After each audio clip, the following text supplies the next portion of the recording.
Hello hi welcome to ഇത് നല്ല baby. ഞാൻ നിങ്ങളുടെ ഹോസ്റ്റ് മിസ്റ്റർ ദിഗംബരൻ. നിങ്ങളിപ്പോൾ കേട്ടുകൊണ്ടിരിക്കുന്നത് ഞങ്ങളുടെ മലയാളം പോഡ്കാസ്റ്റ് ആണ്. സ്പോട്ടിഫൈയിൽ ഞങ്ങളെ കേട്ടുകൊണ്ടിരിക്കുന്ന എല്ലാവർക്കും ഒരു ബിഗ് താങ്ക്സ്.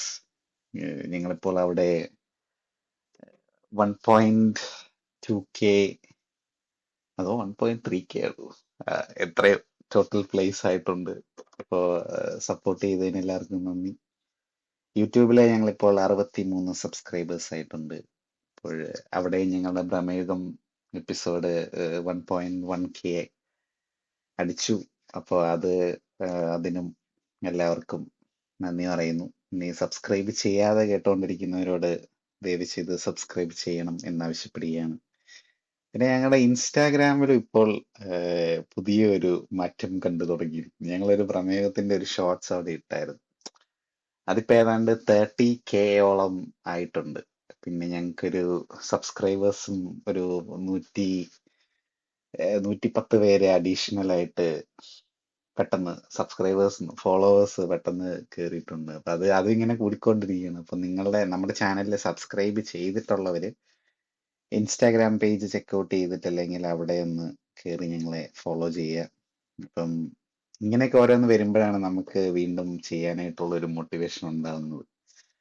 അപ്പൊ നിങ്ങൾ സപ്പോർട്ട് ചെയ്യുക. അതുപോലെ തന്നെ ഞങ്ങളുടെ ട്വിറ്ററിന്റെ ഇതും ഞങ്ങളുടെ ചാനലിന്റെ എബൌട്ട് സെക്ഷനിൽ കാണും.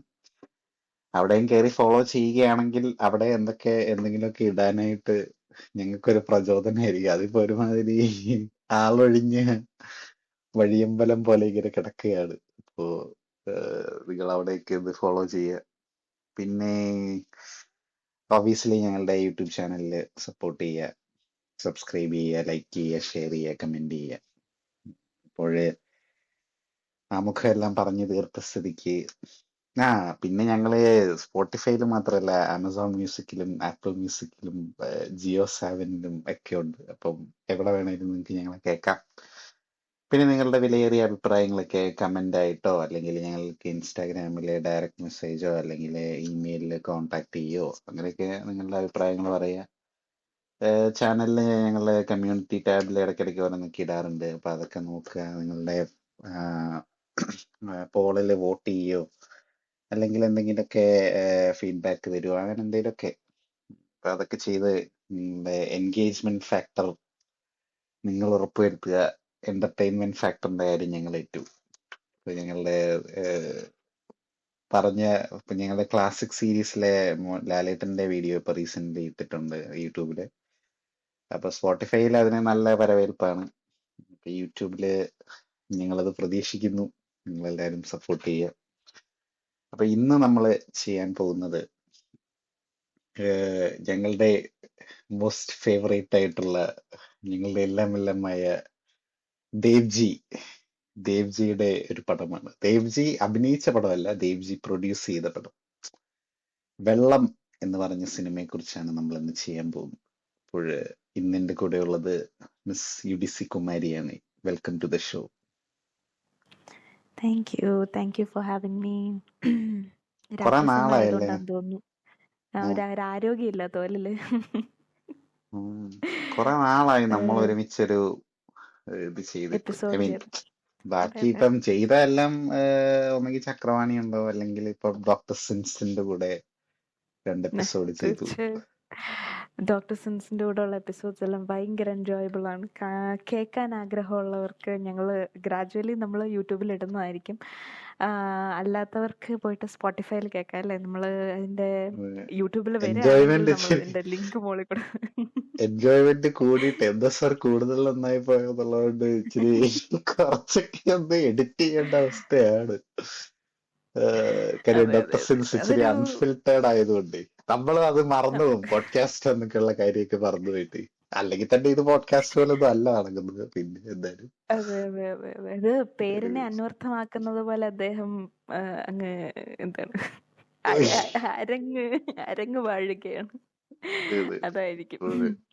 ഞങ്ങൾക്ക് കുറെ നാളായിട്ട് ഞങ്ങൾക്ക് ആക്ച്വലി അതിനൊരു ഒരു ഒരു സ്പേസ് കിട്ടുന്നില്ല. അവര് രണ്ടുപേരും കൂടെ ഇരുന്നിട്ട് ഉള്ള ഈ സംസാരം ഞങ്ങൾ ഭയങ്കര എൻജോയ് ചെയ്യാറുണ്ട്. അപ്പൊ അത് ഞങ്ങൾക്ക് കിട്ടുന്നില്ല. അപ്പൊ ഞങ്ങള് രാത്രി സമയങ്ങളിൽ രാത്രികൾ ഗാത്രികളാക്കി. രാത്രികൾ പകലുകളാക്കി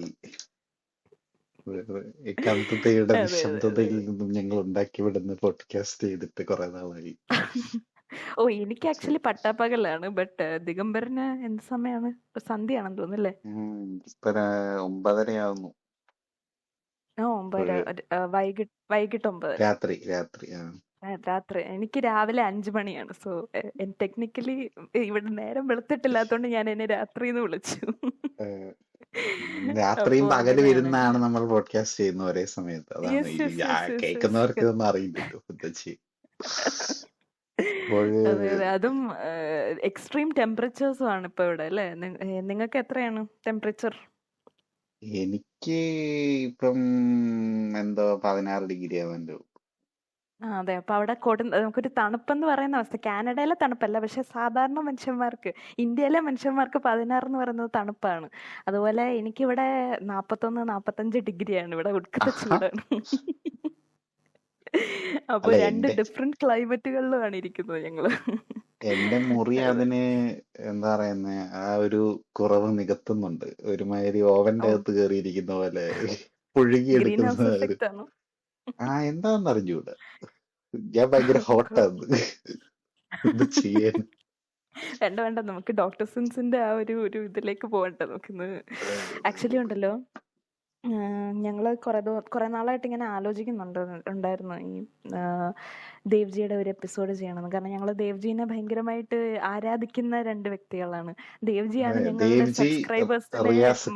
മാടി വിളിക്കുന്നത്. അതെ അതെ. ഞങ്ങളുടെ ചാനലിന്റെ ഇതില് പോയി നോക്കിയാലേ എബൌട്ട് സെക്ഷൻ അത് പോയി നോക്കുമ്പോഴത്തേക്ക് നിങ്ങൾക്ക് കാണാം. മറ്റേ ഞങ്ങളുടെ പ്രൊഫൈൽ പിക്കും അതിന് പറഞ്ഞ് കവർ ഫോട്ടോ ആയിട്ട് ഇട്ടിരിക്കുന്ന തന്നെ ദേവ്ജിയുടെ ഒരു സൺ ഓഫ് അലക്സാണ്ടറിലെ പോലീസ് തൊപ്പിയൊക്കെ വെച്ചിരിക്കുന്ന ക്യൂട്ട് ദേവ്ജി. അതെ അതെ. എന്താ ഷോക്കായോ? എന്താ ഷോക്കായോ ചോദിക്കുന്നത് ദേവ്ജി. ഞങ്ങളുടെ സബ്സ്ക്രൈബ് ചെയ്യുമെന്ന് പറഞ്ഞ് ഞങ്ങളുടെ വീഡിയോകളിലൊക്കെ ദേവ്ജി വരാറുണ്ട്. ദേവ്ജിയുടെ തീർച്ചയായും. അപ്പൊ പ്രസൻസ് അങ്ങനെ ഇല്ലാത്ത വീഡിയോകൾ അങ്ങനെ ഇല്ലെന്ന് തോന്നുന്നല്ലേ. എല്ലാത്തിലും ഇല്ല ഉണ്ടാവും ഇല്ല ഇല്ല ദേവ്ജി. ഇല്ല. തീർച്ചയായും കേരള നമ്മള് ആദ്യം സ്റ്റോറിയുടേത് മാത്രമേ ഉണ്ടാക്കിയ കാണത്തുള്ളൂ. അത് ആ വീഡിയോ പോയത് കൊണ്ട് പോഡ്കാസ്റ്റിന്റെ ഓഡിയോ റൈറ്റ്. മാത്രമേ ഉള്ളൂ. എല്ലാത്തിന്റെ അകത്തും ഉണ്ടെന്ന് ഓക്കെ. എനിക്ക് തോന്നുന്നു. ദേവ്ജി ആദ്യത്തെ ഒന്ന് വീഡിയോകളിലും ചോദിക്കും. കാണാൻ കുറവാണ്. പിന്നെ നമ്മളത് കാണാനില്ല. പ്രോപ്പർലി എഡിറ്റ് ചെയ്ത് ഇടാൻ തുടങ്ങിയ വീഡിയോകൾ തൊട്ട് നമ്മുടെ കൂടെ നമ്മൾക്കൊപ്പം ദേവ്ജിയും ഉണ്ട്. നമ്മൾക്ക് ദേവ്ജി വേണ്ടി ഉണ്ട്. സബ്സ്ക്രൈബേഴ്സിനെ ദേവ്ജിക്കൊപ്പം ആസ്ക് ചെയ്തുണ്ട്. ഇനി റിയാസിക്കാനെയും കൂടെ ഇടണം. ആക്ച്വലി എന്നാലേ അതൊരു ഇനി വരാൻ പോകുന്ന എപ്പിസോഡിൽ, അതായത് നമ്മുടെ നെക്സ്റ്റ് ഞാൻ എഡിറ്റ് ചെയ്തുകൊണ്ടിരിക്കുന്ന എപ്പിസോഡ് ശിവാജിയുടെ എപ്പിസോഡാണ്. ആ എപ്പിസോഡിൽ നമുക്ക് റിയാസിക്ക നമ്മൾക്കൊപ്പം ഉണ്ട്. റിയാസിക്കാൻ കാണും. സോ ദേവ്ജിയുടെ പടം ഒരെണ്ണം ചെയ്യണമെന്ന് വിചാരിച്ചോണ്ടിരുന്ന അത് ഇനി എന്തായാലും ചെയ്യണം. ദേവ്ജിയുടെ കൾട്ട് ക്ലാസിക്സ് കുറച്ചുണ്ട് ഞങ്ങൾക്ക്. ദേവ്ജി സ്രാവ് ചെയ്യണം ദേവ്ജി എന്ന് അല്ലല്ല, നമ്മൾ സ്രാവ് ചെയ്യണമെന്ന് കുറെ നാളായിട്ട് പറയുന്നുണ്ട്. നമ്മള് ചക്രവാണി ഉണ്ടായിരുന്ന എപ്പിസോഡിലും നമ്മളത് മെൻഷൻ ചെയ്തിരുന്നു.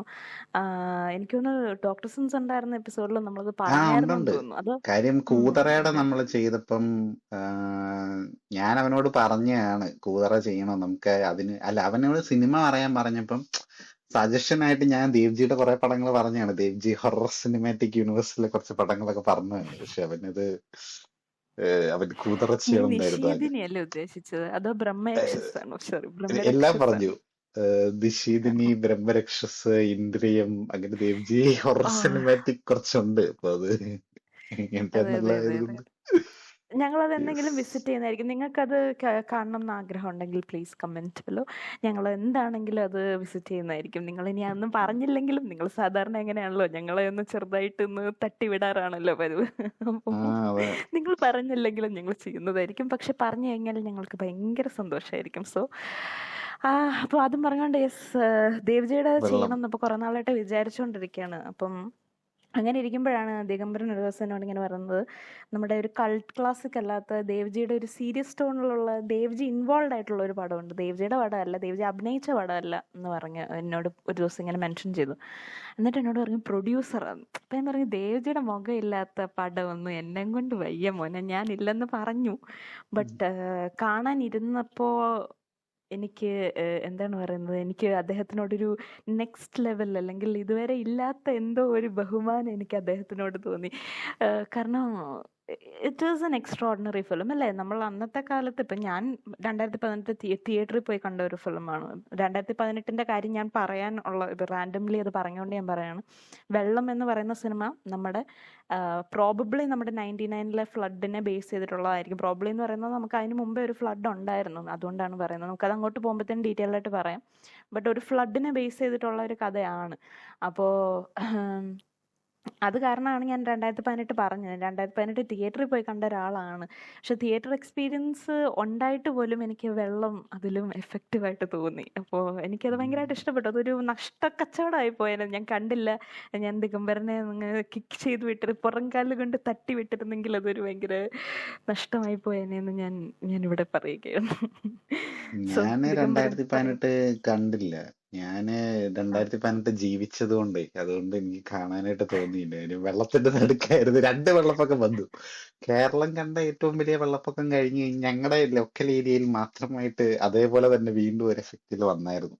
ആ, അപ്പൊ അങ്ങനെ 2018 പെട്ടുപോയത് വെള്ളപ്പൊക്കത്തിന് കൊണ്ട് ഞാനും ഉണ്ടായിരുന്നു നാട്ടില്. ആക്ച്വലി 2018 ഞാൻ ഉണ്ടായിരുന്നു, 19 ഞാൻ നാട്ടിലുണ്ടായിരുന്നു. 2 സമയത്തും ഉണ്ടായിരുന്നു. എനിക്ക് തോന്നുന്നു നിനക്ക് നീ 19 സമയത്ത് ഇല്ലായിരുന്നു തോന്നുന്നു അല്ലേ? ആ സമയത്തേക്ക് നീ ഇല്ല. കാനഡ എത്തി. 19 സമയത്ത് ഞാൻ മഞ്ഞുനിരകളുടെ നടുക്കായിരുന്നു, ഹിമഗിരി നിരകളിലായിരുന്നു ഞാൻ. കാനഡയിലെ അപ്പൊ ഞാൻ കുട്ടന്തടുപ്പിലായിരുന്നു. അപ്പം yes. ഞങ്ങൾക്ക് എന്താണെന്നറിയില്ല. ഞങ്ങൾ 2018 വെള്ളപ്പൊക്കത്തിൻ്റെ കാര്യം പറഞ്ഞുകൊണ്ട് ഞാനങ്ങ് പറയുകയാണ്. എനിക്ക് നിൻ്റെ പോലത്തെ അവസ്ഥയല്ലായിരുന്നു. നോർമലി ഞാൻ ആലപ്പുഴക്കാരി ആയതുകൊണ്ട് ആൾക്കാർ എന്നോട് ചോദിക്കും വെള്ളത്തിൻ്റെ അകത്തിൽ നിങ്ങളുടെ വീട് ഒഴുകിപ്പോയോ എന്ന്. പക്ഷേ എന്താണെന്ന് അറിഞ്ഞൂടാ, ഞങ്ങളുടെ ചുറ്റുവട്ടത്തുള്ള ആൾക്കാരുടെ ആണെങ്കിലും ഞങ്ങളുടെ വീടാണെങ്കിലും വെള്ളം കയറിയില്ലെന്ന് മാത്രമല്ല, റോഡിൽ പോലും വെള്ളം ഇല്ലായിരുന്നു. അപ്പം എനിക്ക് തോന്നുന്നു ഞങ്ങളുടെ ഏരിയയിൽ ഒരുപാട് കണ്ടങ്ങൾ, കുളങ്ങൾ, പാടങ്ങളൊക്കെ ഉള്ളതുകൊണ്ട് വെള്ളം ഇറങ്ങിപ്പോകാനുള്ള ഒരു സ്പേസ് ഉണ്ടായിരുന്നു. മേ ബി അതുകൊണ്ടാവാം, എനിക്കറിയില്ല. ബട്ട് ഞങ്ങൾക്ക് വെള്ളം അത്രയും ബുദ്ധിമുട്ടില്ലായിരുന്നു. ഞങ്ങൾക്ക് ആകെയുള്ള ബുദ്ധിമുട്ടെന്ന് പറയുന്നത് കറണ്ട് ഇല്ലായിരുന്നു. അപ്പോൾ കറണ്ട് ഒരാഴ്ച പോയപ്പോഴത്തേനും ആദ്യത്തെ 3 ദിവസം കഴിഞ്ഞപ്പോഴത്തേനും ഫോണെല്ലാം, ആദ്യത്തെ ഒരു ദിവസം കഴിഞ്ഞപ്പോഴത്തേനും ഫോൺ ഓഫായി. 2ാമത്തെ ദിവസം ആയപ്പോഴത്തേനും എന്താണ് 2-3 ദിവസമൊക്കെ ആയപ്പോഴത്തേനും ഇതും വെള്ളവും നിന്നു. അപ്പം വെള്ളം ഇല്ല എന്നുള്ള വെള്ളപ്പൊക്കത്തിൽ വെള്ളം കുടിക്കാൻ ടാപ്പിൽ നിന്ന് വെള്ളം വരുന്നില്ല എന്നുള്ളൊരവസ്ഥ മാത്രമുള്ളായിരുന്നു. അതും പിന്നെയും ആലപ്പുഴക്കാരായതുകൊണ്ടാവാം ഞങ്ങൾക്ക് ജലസ്രോതസ്സിന് ഞങ്ങൾക്ക് ഒരിക്കലും ഒരു മുട്ട് വന്നിട്ടില്ല ഇതുവരെ. വലിയ ഡ്രൗട്ട് അവസ്ഥയിൽ പോലും വെള്ളമുള്ള സ്ഥലമാണ്.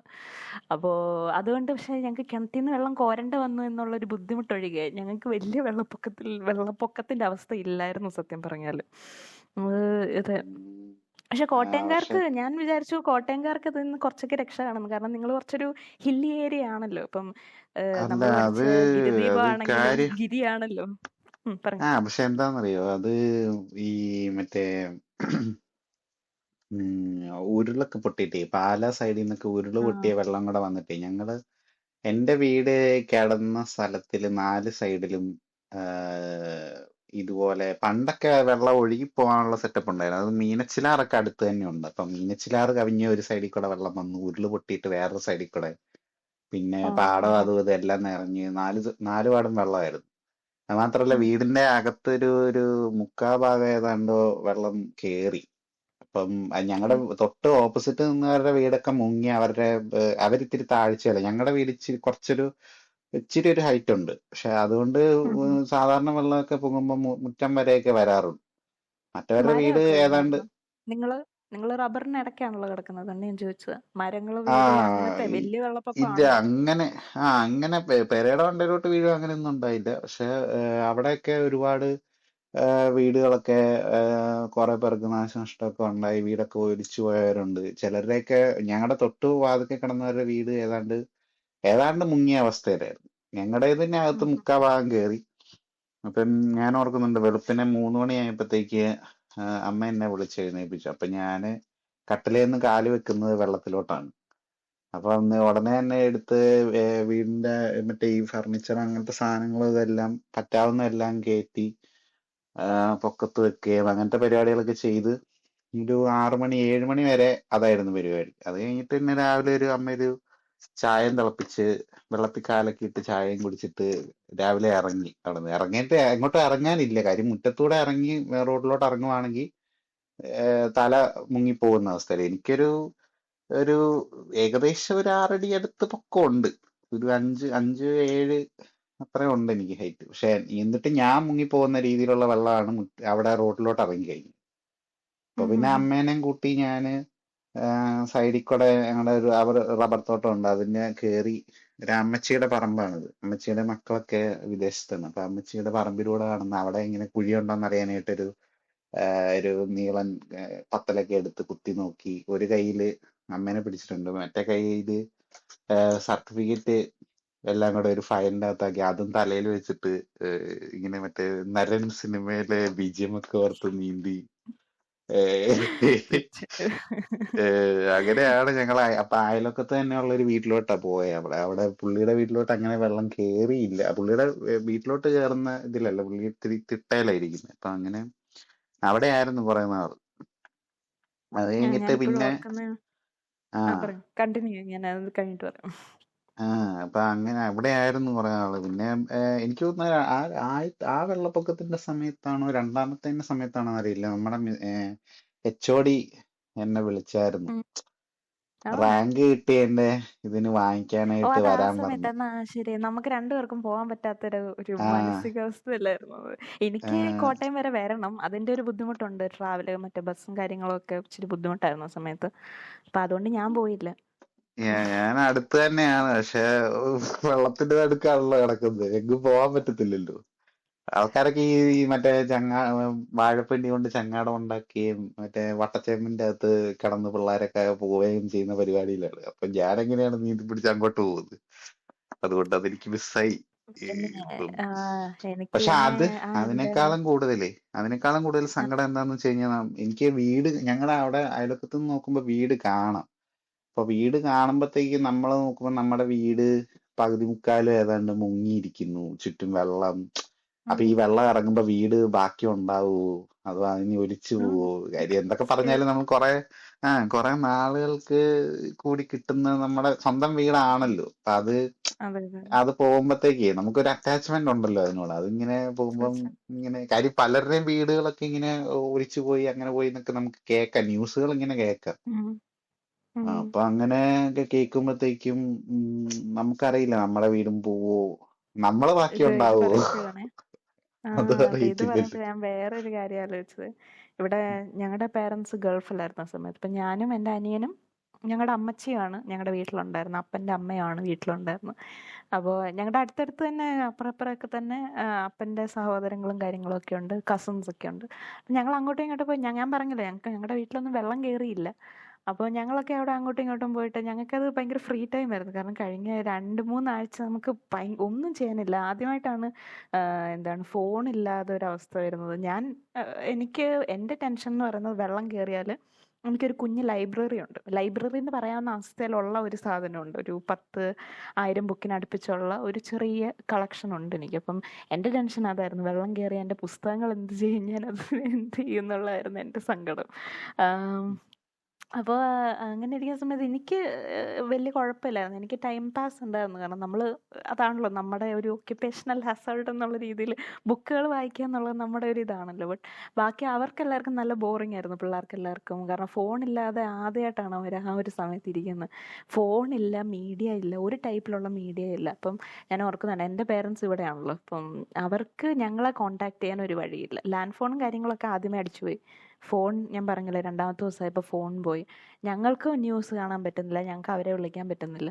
അപ്പോൾ അപ്പോഴത്തേനും അവർ പാനിക് ആവാൻ തുടങ്ങി. അവരിവിടെ കിടക്കുകയാണ്, പിള്ളേർ എന്ത് ചെയ്യുന്നൊന്നും അറിയില്ലെങ്കിൽ നാച്ചുറലി അവിടെ ബന്ധുക്കളൊക്കെ ഉണ്ട്, അവർക്ക് അവരെ കുഴപ്പമില്ല, നമുക്ക് വിശ്വസിക്കാം എന്നുള്ളൊരവസ്ഥയിലുണ്ടെങ്കിൽ കൂടെയും ഇതാണല്ലോ കേൾക്കുന്നത്, ന്യൂസിലെല്ലാം കേൾക്കുന്നത് ഇതാണല്ലോ, വീട് പോയി, എന്താണ് ഭയങ്കര നാശനഷ്ടങ്ങൾ വന്നു. അതും പ്രത്യേകിച്ച് സ്ഥലമടക്കം ഒലിച്ചുപോയി എന്നൊക്കെ ഉള്ള ഇതൊക്കെ. ആലപ്പുഴയിൽ അതായത് ന്യൂസ് വരുന്ന സമയത്ത് പത്തനംതിട്ട, കോട്ടയം ഏരിയകളിലൊക്കെ ഭയങ്കര നാശനഷ്ടമാണ് നടന്നുകൊണ്ടിരിക്കുന്നത്. അപ്പം ആലപ്പുഴയിൽ അത് എഫക്റ്റ് വന്നിട്ടില്ല, കാരണം ആലപ്പുഴയിലോട്ട് വെള്ളം ഇറങ്ങുന്നതേ ഉള്ളൂ. ഞങ്ങൾ അതിൻ്റെ ആ ഒരു ബേസിൽ കിടക്കുന്ന ആൾക്കാരല്ലോ, ഞങ്ങളൊരു ഹൈറ്റിൽ കിടക്കുന്ന ആൾക്കാരല്ലല്ലോ.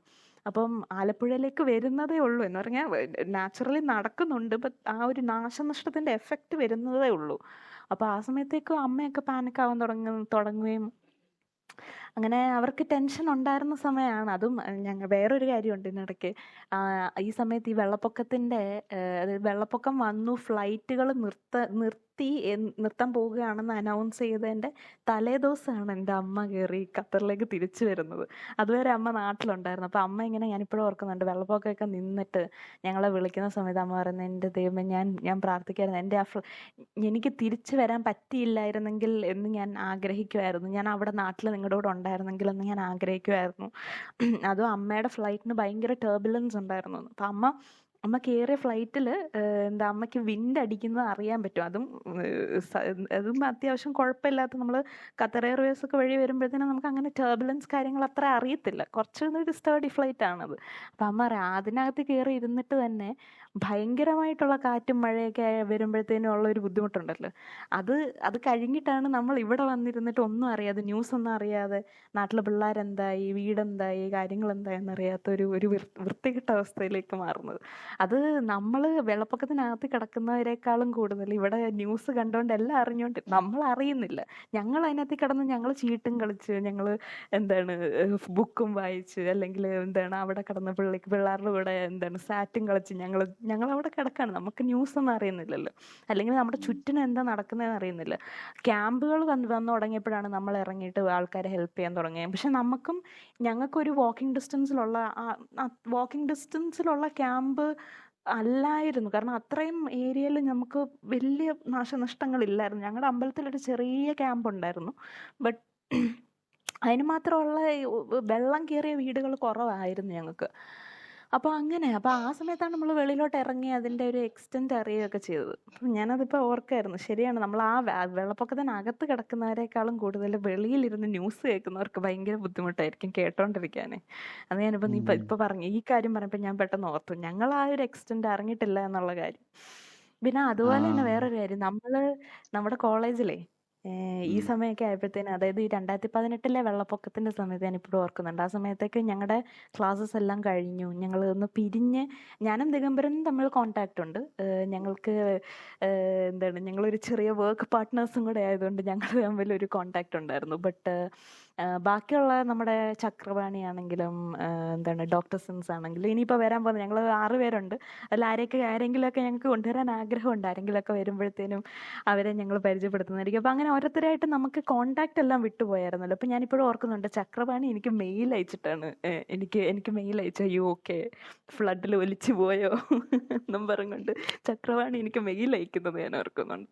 സോ അങ്ങനെ അപ്പം ഒത്തിരി ഫ്രണ്ട്സ് അങ്ങനെ കോണ്ടാക്ട് ചെയ്തായിരുന്നു, അയ്യോ okay like I you still there. അതും മിക്കവരും ഇൻസ്റ്റഗ്രാം വഴിയൊന്നും അല്ല, കുറേ പേര് മെയിൽ വഴിയാണ് കോണ്ടാക്ട് ചെയ്തത്. അതെനിക്ക് ഭയങ്കര ഒരു അത്ഭുതമായിരുന്നു. നമ്മൾ കത്ത് അയക്കുന്ന, ഞങ്ങൾക്ക് അങ്ങനെ ഒരു പ്രത്യേക ഒരു ബോണ്ടുണ്ട്. ഞങ്ങൾ കത്തയക്കുന്ന കൂട്ടുകാരാണ്, ഞങ്ങൾ പെൻ ഫ്രണ്ട്സ് ആണ്. പക്ഷെ ആദ്യമായിട്ടാണ് എനിക്ക് അത്രയും ഒരു എന്താ പറയുന്നത്, മൾട്ടിപ്പിൾ മെയിൽസ് വരുന്ന ഒരു അവസ്ഥയിൽ എത്തുന്നത്. എനിക്ക് ഭയങ്കര ഒരു ഡിഫറെന്റ് അനുഭവമായിരുന്നു. നിനക്ക് എങ്ങനെയായിരുന്നു? എനിക്ക് ആരെയും കോണ്ടാക്ട് ചെയ്യാനൊന്നും പറ്റത്തൊന്നും ഇല്ലായിരുന്നു. കാര്യം അവിടെ കറണ്ടും കാര്യങ്ങളൊക്കെ പോയല്ലോ, ഒന്നുമില്ല. എല്ലായിടത്തും വെള്ളമാണ്. വെള്ളം ഇങ്ങനെ ഒരുമാതിരി സ്ലോ ഡെത്തിന് വേണ്ടി വെയിറ്റ് ചെയ്തിരിക്കുന്ന പോലത്തെ അവസ്ഥയായിരുന്നു. എങ്ങും പോകാനും പറ്റത്തില്ല, ക്യാമ്പിനും പോകാനോ. അവിടെ എങ്ങാണ്ട് ക്യാമ്പ് ഏതാണ്ട് അവരുണ്ടായിരുന്നു, പക്ഷെ അത് അവിടോട്ട് പോകാനായിട്ടുള്ള സെറ്റപ്പ് ഇല്ല. കാര്യം നമുക്ക് പോണെങ്കിൽ വെള്ളത്തിലൂടെ തന്നെ പോകണമല്ലോ, എങ്ങും പോകാൻ പറ്റത്തില്ല, എല്ലായിടത്തും വെള്ളമാണ്. അവിടെ ഉള്ള ലൊക്കാലിറ്റിയിലുള്ള ആൾക്കാരെയൊക്കെ തന്നെ അവരൊക്കെ വേണ്ട ഇതൊക്കെ എന്തോ ഫുഡും കാര്യങ്ങളൊക്കെ അങ്ങനെ പിന്നെ എന്തോ അറേഞ്ച് ചെയ്തൊക്കെയാണ് കിട്ടിയതും ഒക്കെ. അപ്പം അങ്ങനെ ആരെയും കോണ്ടാക്ട് ചെയ്യാൻ പറ്റില്ല. ഞാൻ എൻ്റെ ഫോണ് എന്താ പറയുക, ചാർജ് സേവ് ചെയ്ത് വെച്ചിരിക്കുകയായിരുന്നു. അത്ര എന്തെങ്കിലും അത്യാവശ്യം വരികയാണെങ്കിൽ ആരെ വിളിച്ചാലേ എങ്ങനെ വരാനായിട്ടാണ്. അമ്മയുടെ ചേട്ടനോ ആരാണ്ട് എന്തോ വിളിച്ചപ്പോഴത്തേക്കും പുള്ളി അവിടെ അടുത്ത് വരെ ഏതാണ്ട് വരാനായിട്ട് പറ്റി, പക്ഷെ ഇങ്ങോട്ട് വരാനായിട്ട് നിർവാഹമില്ല. അപ്പൊ പിന്നെ പുള്ളീനെ വെറുതെ അവിടെ നിർത്തിയിട്ട് കാര്യമില്ല. അപ്പൊ അങ്ങനെ മൊത്തത്തിൽ പെട്ട് കിടക്കുന്ന ഒരവസ്ഥയായതുകൊണ്ട് അതിങ്ങനെ വെള്ളം കൂടുന്നുണ്ടോ കുറയുന്നുണ്ടോ. വീട് നോക്കുമ്പോ ഇവരുടെ വീട്ടിൽ നിന്ന് നോക്കുമ്പോഴത്തേക്ക് വീട് കാണും. അപ്പൊ എനിക്ക് വീട് കാണുമ്പോഴത്തേക്കും സങ്കടമാണ്. ഇത് ഇനിയിപ്പം അത് നമ്മള് തട്ടിപ്പോയാലും കുഴപ്പമില്ല, പക്ഷേ ആ വീട് അമ്മ ഒരുപാട് കഷ്ടപ്പെട്ട് വാങ്ങിച്ചാണ്. ഇപ്പം അമ്മയുടെ കുറെ നാളത്തെ എന്താ പറയുക സേവിങ്സും കാര്യങ്ങളൊക്കെയാണ്. അപ്പൊ അത് മുഴുവൻ പോയി കഴിയുമ്പോൾ ഉള്ള അവസ്ഥയൊക്കെ ആലോചിച്ചപ്പം പിന്നെ അതുകൊണ്ട് ഞാൻ പിന്നെ സങ്കടപ്പെട്ടിരിക്കുന്നത് കണ്ടു കഴിഞ്ഞാൽ പിന്നെ അവിടെ ഉള്ളവരുടെ മുഖത്തെ ഇതും കൂടെ പോകും എന്നുള്ളത് കൊണ്ട് ഞാനിങ്ങനെ മറ്റു തീർച്ചയായിട്ടും. കാര്യങ്ങളിലൊക്കെ ആയിട്ട് ഇങ്ങനെ വ്യാപൃതനായിട്ട് ഇങ്ങനെ അവിടെ ഉള്ള ആൾക്കാർക്കൊക്കെ ഇതുപോലെ ഇങ്ങനെ ഓരോന്ന് എത്തിച്ചു കൊടുക്കുകയോ അല്ലെ എന്തെങ്കിലുമൊക്കെ അങ്ങനത്തെ പരിപാടികളൊക്കെ ഇടയ്ക്കിടയ്ക്ക് ഇങ്ങനെ അവിടുത്തെ ഓരോരുത്തർ ഇങ്ങനെ വള്ളത്തേലോ അല്ലെ എന്തെങ്കിലും ഇങ്ങനെ ചങ്ങാടത്തേലോ ഒക്കെ ഇങ്ങനെ വരും. അപ്പൊ അങ്ങനെയൊക്കെയാണ് ഫുഡ് അങ്ങനത്തെ കാര്യങ്ങളൊക്കെ അവിടെ തന്നെ ഈ മാറി നിന്നിരുന്ന വീട്ടില് വെള്ളം കയറാഞ്ഞത് കൊണ്ട് കുഴപ്പമില്ല. പക്ഷെ അവരുടെ 2 നില ഏതാണ്ടാണ്. അപ്പം ഉം. അങ്ങനെ അവരുടെ ഒരു വരയ്ക്കകത്തോട്ട് കയറുന്ന ഒരു സ്റ്റേജിലോട്ടൊക്കെ എത്തിയായിരുന്നു. അത് കഴിഞ്ഞിട്ട് പിന്നെ അങ്ങ് കുറഞ്ഞു. പിന്നെ കുറഞ്ഞ് നമ്മുടെ വീട്ടിലോട്ട് കയറാവുന്ന അവസ്ഥയിലെത്തി. കയറി കഴിഞ്ഞിട്ടുള്ള ക്ലീനിങ്ങിന്റെ കാര്യമൊക്കെ ആയിരുന്നു പിന്നെ ഉള്ളത്. അത് ഞാൻ അതൊക്കെ ഓർക്കുന്നുണ്ട്. ആ സമയത്ത് ആ, നീയും ഞാനും തമ്മിൽ വിളിച്ചിട്ടുണ്ടായിരുന്നു. നമ്മുടെ ഫോൺ ആ, ബാറ്ററികൾ തിരിച്ചു വന്നതിന് ശേഷം ഞാൻ ഓർക്കുന്നുണ്ട്.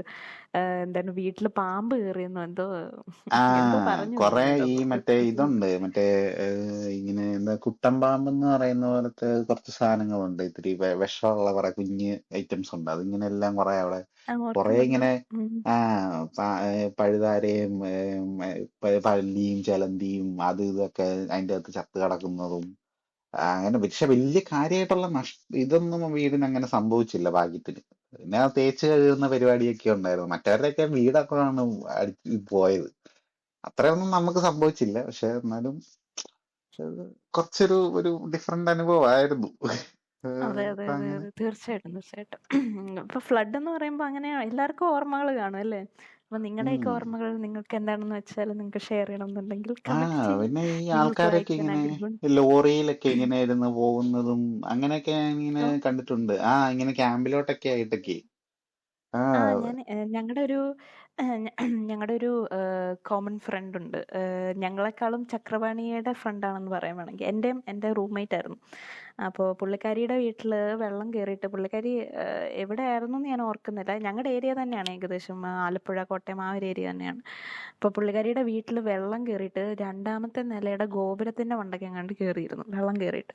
എന്നിട്ട് പുള്ളിക്കാരീനെ ആരും വിളിക്കാൻ വരാതിരുന്ന അവിടെ കിടന്ന് അലച്ച് വിളിച്ചിട്ട് പുള്ളിക്കാരി തോണിയിലാണ് വന്ന് വിളിച്ചോണ്ട് പോയെന്ന് പറയുന്നത് ഞാൻ കേട്ടിട്ടുണ്ട്. പക്ഷെ ഉം. അതൊന്നും വിറ്റ്നസ് ചെയ്യേണ്ട എനിക്കതൊന്നും വിറ്റ്നസ് ചെയ്യേണ്ട വന്നിട്ടില്ല, അല്ലെങ്കിൽ ഞങ്ങൾക്ക് അത് അനുഭവിക്കേണ്ട വന്നിട്ടില്ല. അത് കേട്ടിട്ട് എനിക്ക് ഭീകരമായിട്ടാണ് തോന്നിയത്. കാരണം ട്രാപ്ഡ് ആയിപ്പോയി പുള്ളിക്കാരി. അങ്ങോട്ടും ഇല്ല ഇങ്ങോട്ടും ഇല്ല. ഇറങ്ങി പുള്ളിക്കാരി എന്ന് പറഞ്ഞാൽ ഞാൻ ഞാൻ ഭയങ്കര ചെറിയ മനുഷ്യനാണ്. ഞാൻ ഒട്ടും ഹൈറ്റ് ഇല്ലാത്തൊരു മനുഷ്യനാണ്. ഞാൻ 5'1" ആണ്. ഇപ്പം ദിഗംബരൻ ഹൈറ്റ് പറഞ്ഞാണ് ഞാൻ പറഞ്ഞ 5'1", ഭയങ്കര ചെറിയ ആളാണ്.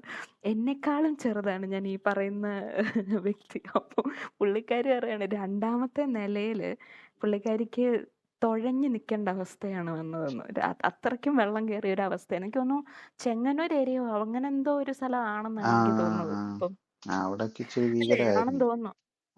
അതെ അതെ. അപ്പോൾ അത് ഞാൻ ഓർക്കുന്നുണ്ട്. തോണിയിൽ വന്ന് വിളിച്ചോണ്ട് പോയി അങ്ങോട്ടും ഇല്ലായിരുന്നു ഇങ്ങോട്ടും ഇല്ലായിരുന്നു.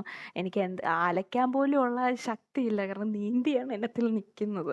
അപ്പോൾ ഫുഡ് പോയി, ഡ്രസ്സെല്ലാം പോയി. എന്താണ് ഒരു സാധനവും അവർക്ക് എന്താണ് ഒന്ന് സാൽവേജ് ചെയ്യാൻ പറ്റിയില്ല എന്നുള്ള രീതിയിൽ പറയുന്നുണ്ട്. അപ്പം ഞാനിങ്ങനെ ആലോചിക്കതേ നമ്മുടെ സർട്ടിഫിക്കറ്റ്, നീ ഇപ്പോൾ സർട്ടിഫിക്കറ്റിൻ്റെ കാര്യം പറഞ്ഞപ്പോൾ ഞാൻ ആലോചിക്കും നമ്മുടെ ജീവിതമാണ് ആ ഫയലിനകത്ത് ഇരിക്കുന്നത്. ആ സാധനം എങ്ങാനും അതെ, അതിന് വെള്ളപ്പൊക്കം വന്ന് കിട്ടാൻ വേണ്ടിയിട്ട് പോരടിച്ച കഥ നമുക്കേ അറിയുള്ളൂ. യൂണിവേഴ്സിറ്റിയിൽ നിന്ന് ഈ അതെ സാധനം ഒന്ന് അതെ അതെ. ഒപ്പിച്ചെടുക്കാൻ വേണ്ടിയിട്ടേ ഒരു മിനി സമരമൊക്കെ ഞാനും ഡോക്ടർ സിൻസും കൂടെ നടത്തിയിട്ടാണ് നമ്മുടെ ക്ലാസ്സിന് മുഴുവൻ കിട്ടിയത്. അതെ ഇല്ലായിരുന്നെങ്കിൽ അതെ അതെ എല്ലാം അതെ. കൂടെ തെണ്ടി നടന്നേനെ. അത് ഒപ്പിക്കാൻ വേണ്ടി പോണ പോരാട്ടം. എന്റെ പൊന്ന്. ഇപ്പൊ ഡോക്ടർ അത് സിൻസ് പറഞ്ഞപ്പോ ഞാൻ ഉള്ളപ്പോ ഓരോ കഥ 2018 പറയാം. അതേപോലത്തെ ഒരു സീൻ ഉണ്ടടാ. ഇവർ ഈ സർട്ടിഫിക്കറ്റ് എടുക്കാൻ വേണ്ടി ഒരു പെങ്കൊച്ച് കിടന്ന് കരയുകയും സർട്ടിഫിക്കറ്റ് എടുക്കാൻ വേണ്ടി ഇവരെല്ലാരും കൂടെ പോകുന്ന ഒരു സീനുണ്ട്. അപ്പോൾ ഉം. അത് ഞാൻ പെട്ടെന്ന് ഓർത്തു ഇപ്പം. അതെ അതെ. 2018 അത്യാവശ്യം ഡീസന്റ് പടമാണ്. പിന്നെ ഓസ്കാർ വേർത്തി ആണോ എന്നൊക്കെ ചോദിച്ചു കഴിഞ്ഞാൽ എനിക്ക് അത്രയ്ക്കൊന്നും എനിക്കറിയില്ല. ബട്ട് അത്രയ്ക്കൊന്നും എനിക്ക് ഫീൽ ചെയ്തില്ല. നല്ലൊരു പടമാണ്, ഡീസന്റ് പടമാണ്, കണ്ടുകൊണ്ടിരിക്കാൻ നല്ല രസമാണ്. തിയേറ്റർ എക്സ്പീരിയൻസും ഭയങ്കര നല്ലതായിരുന്നു. വെള്ളമായിട്ട് അത്യാവശ്യം കമ്പയർ ഇമോഷണൽ ചെയ്ത ആയിട്ടുള്ള. എങ്ങനെ? വെള്ളമായിട്ട് കമ്പയർ ചെയ്തെങ്കിൽ നാച്ചുറലി വെള്ളമാണ് ബെറ്റർ. കാരണം ഒരു ഇമാജിനബിൾ അല്ല. കാരണം ഇതെന്ന് പറഞ്ഞാൽ 1985 ഇവന്മാര് നമ്മളിപ്പോൾ ഈ 2018 എടുത്തു വെച്ചിരിക്കുന്നതിൻ്റെ അത്രയും തന്നെ മികച്ച ഒരു രീതിയിൽ എടുത്തു വെച്ചിട്ടുണ്ട്. എനിക്കത് ഇമ്പോസിബിൾ ആയിട്ട് ഞാൻ കണ്ടുകൊണ്ടിരുന്ന സമയത്ത് ഞാനിങ്ങനെ ആലോചിക്കായിരുന്നു എന്തൊരു ബ്രില്യൻ്റ് ആയിട്ട് അത് ചെയ്തു വെച്ചിരിക്കുന്നതെന്ന്. അപ്പം എനിക്ക് ദേവ്ജീനോട് ഒരുമാതിരി എനിക്ക് ആരാധനയും എന്താണ് പറയുന്നത്, അദ്ദേഹത്തിനോട് ഒരു ഭയങ്കരമായിട്ടുള്ള ഒരു ബഹുമാനവും തോന്നി. അല്ലേ? എന്ത് എന്ത് ഉം. അഡ്വാൻസ്ഡ് ആണ് പടം എന്ന് ഞാനിങ്ങനെ ആലോചിക്കുമായിരുന്നു. അതും ദേവ്ജി അതിന്റെ പുറകില് എടുത്ത എഫേർട്ട് പറയേണ്ടതുണ്ട്. കാര്യം കമന്റബിൾ അത് ആണ്. അതെ അതെ അതെ അതെ. ഉം. ദേവ്ജി പറയുന്നത് ദേവ്ജി ഏഹ്, വെള്ളം എന്നുള്ള നോവല് വായിച്ചിട്ടാണ് ദേവ്ജി അത് സിനിമയാക്കുന്നതിനെ പറ്റി തീരുമാനിക്കുന്നത്. ദേവ്ജിയുടെ ഒരു ഫ്രണ്ട് പറഞ്ഞ് കൊടുത്തതാണ് നോവൽ അല്ലേ? എന്തോ വിക്ടറി ഇൽനെസ്സോ വിക്ടറീനസ്സോ അങ്ങനെ എന്താണ്ടാണ്, വിക്ടറീനസ്ന്നോ അങ്ങനെ എന്തോ ആണ് വിക്ടർ അദ്ദേഹത്തിന്റെ പേര്. വിക്ടർ ഈനസ് അങ്ങനെ എന്തോ ആണ് പുള്ളിയുടെ അങ്ങനെ പേര്. എന്തോ ആണ്. അതെ. ഉം. അപ്പൊ ആ പുള്ളിയാണ് ഈ നോവല് ദേവ്ജിക്ക് കൊടുക്കുന്നത്. അങ്ങനെ ദേവ്ജി ഇത് വായിച്ചിട്ട് സിനിമയാക്കുന്ന കാര്യം ആലോചിക്കുകയും അത് പോയിട്ട് ഹരിഹരൻ സാറിന്റെ അടുത്ത് ചെല്ലുകയും, അതും ചെക്ക് ബുക്കും നോവലുമായിട്ടാണ് ചെന്നതെന്നാണ് ദേവ്ജി പറയുന്നത്. എന്നിട്ട് എന്തോ സെപ്റ്റംബറിൽ നമുക്ക് ഷൂട്ടിംഗ് തുടങ്ങണമെന്നോ അങ്ങനത്തെ പറഞ്ഞിട്ടാണ് സെപ്റ്റംബർ ദേവ്ജി 3 നമുക്ക് ഷൂട്ട് ഡേറ്റ് ഒക്കെ പറഞ്ഞിട്ടാണ്. ഡേറ്റ് ഒക്കെ പറഞ്ഞിട്ട്. ദേവ്ജി പറയുന്നത് ദേവ്ജിയുടെ പ്രായത്തിന്റെ ഒരു അറിവില്ലായ്മ കൊണ്ടാണ്. ദേവ്ജി എങ്ങാണല്ലോ നമ്മളൊക്കെ ഒരു പ്രായം, നമ്മളെക്കാളും ഒരു ഞങ്ങള് ഒരു വയസ്സ് മൂത്തത് ഒരു എന്നുള്ള വയസ്സ് ഒരു 2 വയസ്സ് മുതൽ ഞങ്ങൾ കാൽക്കുലേറ്റ് ചെയ്ത് നോക്കിയപ്പോ ഏകദേശം ഒരു 27-28 ആ ഒരു പ്രായമായിരിക്കും. അല്ലേ? കാരണം പ്രൊഡക്ഷൻ ഇത് ഇറങ്ങിയ സമയത്ത് അദ്ദേഹത്തിന് 10-33 വയസ്സ് കാണും. അത് പ്രൊഡക്ഷൻ 5 ഇയേഴ്സ് ആണ് പറയുന്നത്. അപ്പം നാച്ചുറലി 28 ആയിരിക്കുമല്ലോ. 28-27 എങ്ങനെയാന്ന് വെച്ചാൽ അങ്ങനെ ഡിപ്പെൻസ്. അപ്പം അപ്പൊ ആ ഒരു പ്രായത്തിൽ നാച്ചുറലി ചെയ്യാവുന്ന, അല്ലെങ്കിൽ ആ ഒബ്വിയസ്ലി അദ്ദേഹത്തിന് ഒരു സിനിമ ബാക്ക്ഗ്രൗണ്ട് ഉണ്ട്. ബട്ട് അതെ, എങ്കിലും രാമു അത് കാര്യാട്ടിന്റെ ചെയ്യാൻ അനന്തരവനാണ് എന്നുള്ളത്. അനന്തരവനാണ്. അതെ. എങ്കിലും നമുക്ക് അറിയണം എന്ന് നിർബന്ധം ഇല്ലല്ലോ. അപ്പം അപ്പൊ അദ്ദേഹത്തിന് നാച്ചുറൽ ആയിട്ട് ഉണ്ടാകുന്ന വെപ്രാളങ്ങളോ അല്ലെങ്കിൽ ആ ഒരു എക്സൈറ്റ്മെന്റിൽ ഉണ്ടാകുന്ന ഒരു കാര്യങ്ങളും ഒക്കെയാണ്. അപ്പൊ അദ്ദേഹം ചെക്ക് ബുക്കുമായിട്ട് പോയി അവിടെ ചെന്നിട്ട് എന്താണ് അദ്ദേഹത്തിനോട് കാര്യം പറഞ്ഞു. അപ്പൊ ജോർജ് എന്ന് പറയുന്ന ഒരു പ്രൊഡ്യൂസർ അവിടെ നിൽപ്പുണ്ടായിരുന്നു അങ്ങനെ പറഞ്ഞു. അപ്പം അദ്ദേഹം സ്വാഭാവികമായിട്ടും ഏട്ടാ ദേവ്ജിനെ കൊച്ചനെ പുച്ഛിച്ചു വിട്ടു. എല്ലാവർക്കും പുച്ഛമായിരുന്നു ദേവ്ജി. പക്ഷെ അവര് അത് നോവൽ അവിടെ വെച്ചിട്ട് പോകാൻ പറയുന്നു. അത് വായിച്ചു കഴിഞ്ഞിട്ട് അവർക്ക് അത് സിനിമയാക്കാന്ന് പറയുകയും, പിന്നെ രാമു കാര്യാട്ടിന്റെ അനന്തരൻ എന്നുള്ള ഒരു ഇതൂടെ ഉണ്ടായിരുന്നു. അതുകൊണ്ടാണ് ദേവ്ജിക്ക് അവരൊരു ചാൻസ് കൊടുത്തത്. അപ്പം അങ്ങനെ അവരത് തീരുമാനിക്കുന്നു. അതിന്റെ എഴുത്തുകാരനായിട്ടുള്ള ആളെ തന്നെ കൊണ്ടുവരുന്നു. അദ്ദേഹത്തിന്റെ പേര് TN എഴുത്തുകാരൻ NN പിഷാരടിയാണ് NN novelist. Pisharody, sorry NN പിഷാരടിനെ കൊണ്ട് തന്നെ സ്ക്രീൻ പ്ലേ എഴുതാന്ന് വിചാരിക്കുന്നു. പക്ഷെ അത് പുള്ളി ചെയ്തു വന്നിട്ട് പുള്ളി ഇരുന്നിട്ട് വികാര വിക്ഷോഭനായിട്ടും ഇവർക്കാർക്കും ഒന്നും അങ്ങോട്ട് കണക്ട് ആയില്ല എന്നൊക്കെ ദേവ്ജി പറയുന്നുണ്ട്. അല്ല സ്വാഭാവികമായിട്ടും നമുക്കത് കണക്ട് ചെയ്യാൻ പറ്റുമല്ലോ. നമുക്ക് അതായത് ഒരു നോവൽ എഴുതുന്ന ആൾക്ക് സ്ക്രീൻ പ്ലേ എഴുതാൻ അറിയണമെന്ന് നിർബന്ധമില്ല. അതുമല്ല, നോവൽ അദ്ദേഹത്തിന്റെ സൃഷ്ടി ആയതുകൊണ്ട് ആ സൃഷ്ടിയോട് ഒരു പ്രത്യേക സ്നേഹവും കാണുമല്ലോ. അപ്പൊ അതിനെ എങ്ങനെ എഴുതിയാലും അത് അദ്ദേഹത്തിന്റെ കുഞ്ഞ് തന്നെയാണ്, അല്ലെങ്കിൽ അദ്ദേഹത്തിന്റെ വർക്ക് തന്നെയാണ്. അപ്പം പുള്ളി അനുഭവിച്ച ഇമോഷണൽ ടർമോയിലൊക്കെ പുള്ളിക്ക് ഫീൽ ചെയ്യും. പക്ഷെ അത് കേൾക്കുന്നവന് ഫീൽ ചെയ്യണം നിർബന്ധം ഇല്ലല്ലോ. അപ്പം അതുകൊണ്ട് തന്നെ എന്നിട്ട് പിന്നെ സ്ക്രീൻ പ്ലേ പിന്നീട് MTയുടെ കയ്യിലോട്ട് ചെല്ലുകയായിരുന്നു. MT പക്ഷെ എഴുതത്തില്ലെന്ന് പറഞ്ഞാണ്. കാര്യം MT ചെയ്ത വർക്ക് അല്ലാത്തത് കൊണ്ട് പുള്ളിക്ക് അതിനുവേണ്ടി സ്ക്രീൻ പ്ലേ, മറ്റൊരാളുടെ വർക്ക് സ്ക്രീൻ പ്ലേ എഴുതുന്ന ശീലം ഇല്ലാത്തത് കൊണ്ടും.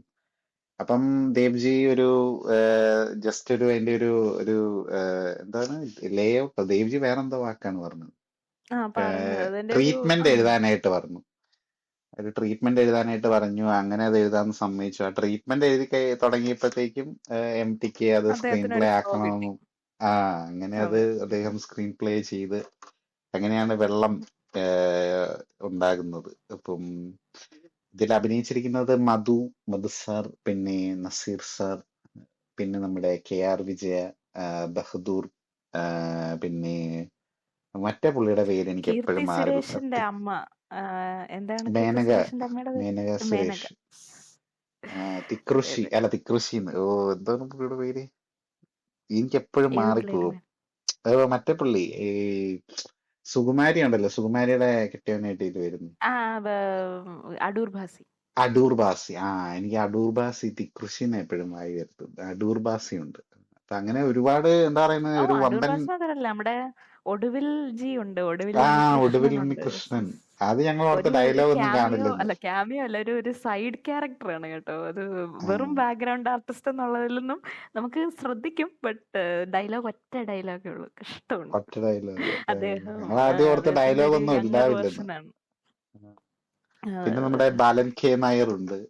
അപ്പൊ അങ്ങനെ ആ എസ് ഒരുപാട് എസ് സമ്പന്നമായിട്ടുള്ള സത്താർ, അങ്ങനെ ഒരുപാട് വലിയ കാസ്റ്റാണ്. ഇപ്പോ അതില് സത്താറിന്റെ റോള് വെച്ചിരുന്നത് വേറൊരാളും കൂടെ ഉണ്ട്. ദേവ്ജിക്കായിരുന്നു. ആ അതെ, മര്യാദയ്ക്ക് ചെയ്താൽ മതിയായിരുന്നു പുള്ളിക്ക്. ഞാൻ എപ്പോഴും ആലോചിക്കും ഞാൻ ദേവ്ജിനെ ആദ്യമായിട്ട് കാണുന്നത്, പക്ഷെ എനിക്ക് റെക്കഗ്നൈസ് ചെയ്യാനുള്ള പ്രായം അല്ലാത്തതുകൊണ്ടായിരിക്കും. ഞാൻ പണ്ട് ഞാൻ പറഞ്ഞില്ലേ, ഇത് കഴിഞ്ഞ ഒരു വീഡിയോയിൽ നമ്മുടെ കമൽഹാസൻ വീഡിയോ ചെയ്തുകൊണ്ടിരിക്കുന്ന സമയത്ത് ഞാനത് പറഞ്ഞായിരുന്നു. എനിക്ക് പഴയ പാട്ടുകൾ കേൾക്കുന്ന ഒരു അസ്കിതയുണ്ട്. ഇപ്പം ഞാൻ നമ്മുടെ ഒരു മിന്നാ മിനുങ്ങിൻ്റെ നുറുങ്ങുവെട്ടം എന്ന് പറയുന്ന പാട്ടുണ്ടല്ലോ, അതിങ്ങനെ കേട്ടിട്ടുണ്ട്. അപ്പൊ ആ പാട്ടിന്റെ അതിന്റെ ലീഡ് നമ്മുടെ ദേവ്ജിയാണ്. അപ്പൊ ഞാനിങ്ങനെ ആലോചിക്കും, ദൈവമേ, കുഞ്ഞാണ് കേട്ടോ, എനിക്ക് ഇത്രയും സുന്ദരനായിട്ടുള്ള ഒരു നടൻ ഉണ്ടായിട്ട് അതെ, ഇദ്ദേഹം എന്താണാവോ കൊടുക്കത്തെ പച്ച ഗ്ലാമർ ആണല്ലോ പിടിക്കാൻ. ദേവ്ജിക്ക്. ദേവ്ജിക്ക് അതെ, കൊടുക്കത്തെ ഗ്ലാമർ പക്ഷെ ആണ്. ഇപ്പൊ നമ്മളെ ഏകലവ്യന്റെ അകത്തൊക്കെ നോക്കുവാണെങ്കിൽ അതില് മഹേഷ് നായർ എന്നൊക്കെ പറഞ്ഞുകൊണ്ടാണ്, ഒടുക്കത്തെ ഗ്ലാമർ ആണ് അതിന്റെ അകത്തൊക്കെ. ഇപ്പം ഭയങ്കര രസമല്ലേ പുള്ളിയെ കാണാൻ. പക്ഷെ പുള്ളിക്കൊരു ഈവൻ ന്യൂഡൽഹിയിൽ പക്ഷെ അത് മമ്മൂട്ടിയാണെങ്കിലും ഒരു കൂറ ലുക്കാണ്. പക്ഷെ അദ്ദേഹത്തിനും ഒരു നല്ലൊരു റോളാണ്, നമുക്കത് ശ്രദ്ധിക്കാൻ പറ്റുന്നത്. വിയറ്റ്നാം കോളനിയിലുണ്ട്, അതിനകത്തില് ഉണ്ട്.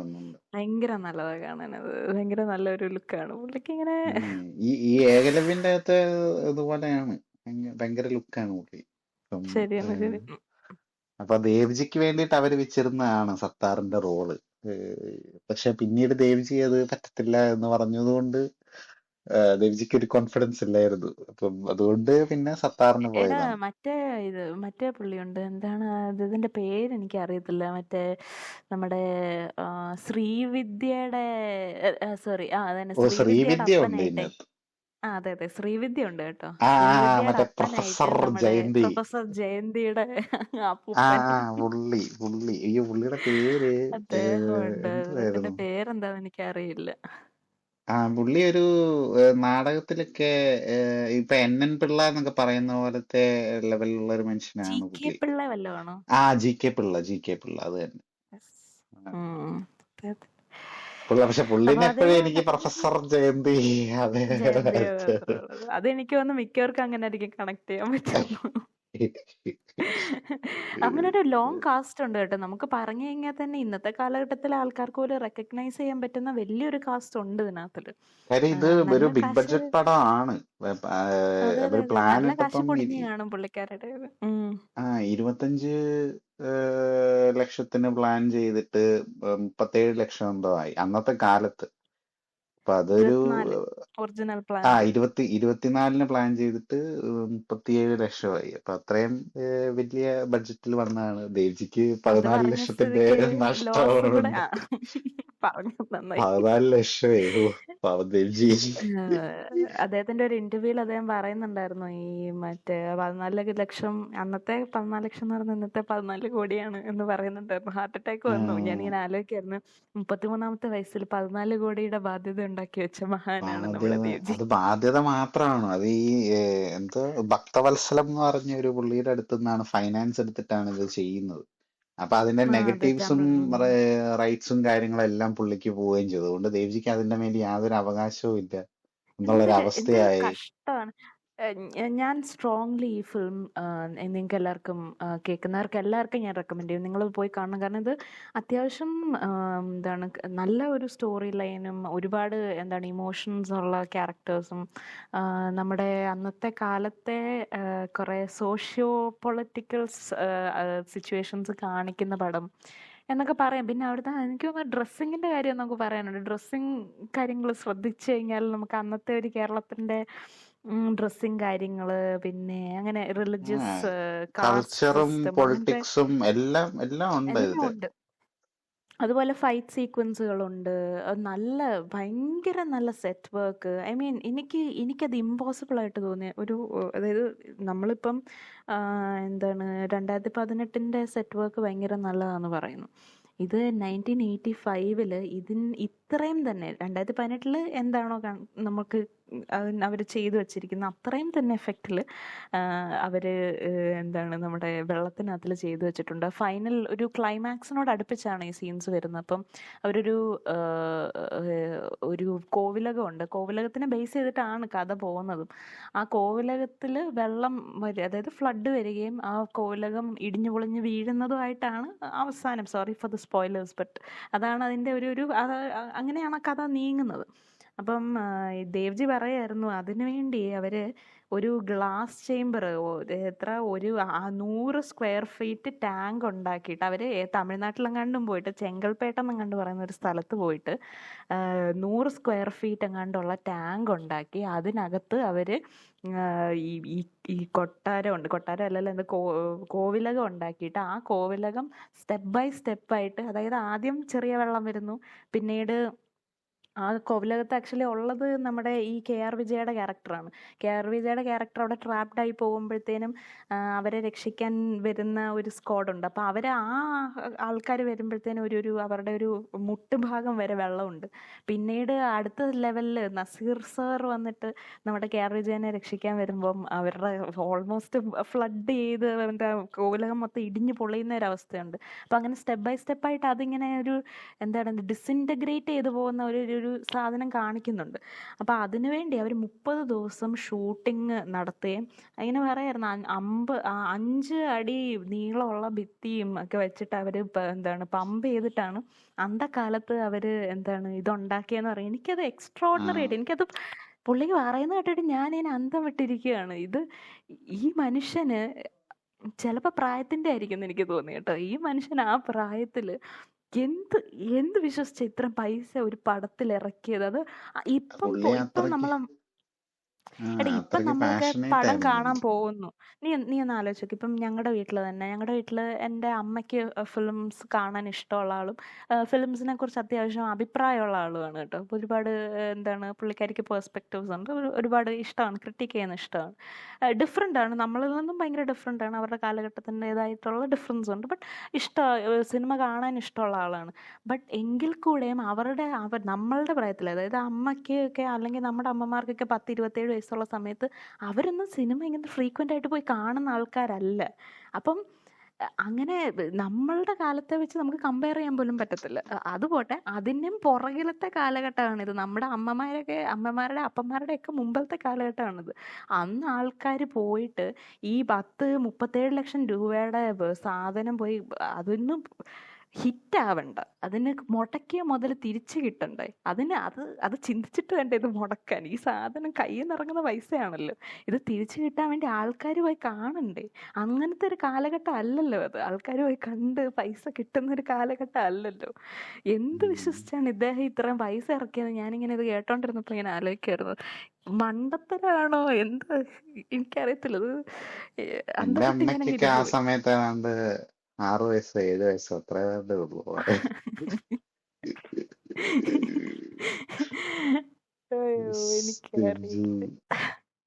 ഇതിന്റെ അകത്ത് അവര് എന്താ പറയുന്നത്, ഗ്ലാസ് കൊണ്ട് മറ്റേ ഒരു ഇതുണ്ടാക്കിയിട്ട് അതിന്റെ അകത്ത് വേറെ ക്യാമറ നനയായിരിക്കാൻ വേറെ സാധനം ഉണ്ടാക്കിയിട്ടാണ് വെള്ളത്തിലെ സീൻസ് ഒക്കെ ഷൂട്ട് ചെയ്യുക. കാര്യം ഇതില് ചില ഷോട്ട് ഉണ്ട് വെള്ളത്തിന്റെ അടിയിലുള്ള ഒരു ഇതുപോലെ ഉണ്ട്, അല്ലാണ്ട് പകുതി വെള്ളം പകുതി ഇത് കാണിക്കുന്ന രീതിയിലുള്ള ഷോട്ടുകളും അങ്ങനത്തെ കാര്യങ്ങളൊക്കെ ഉണ്ട്.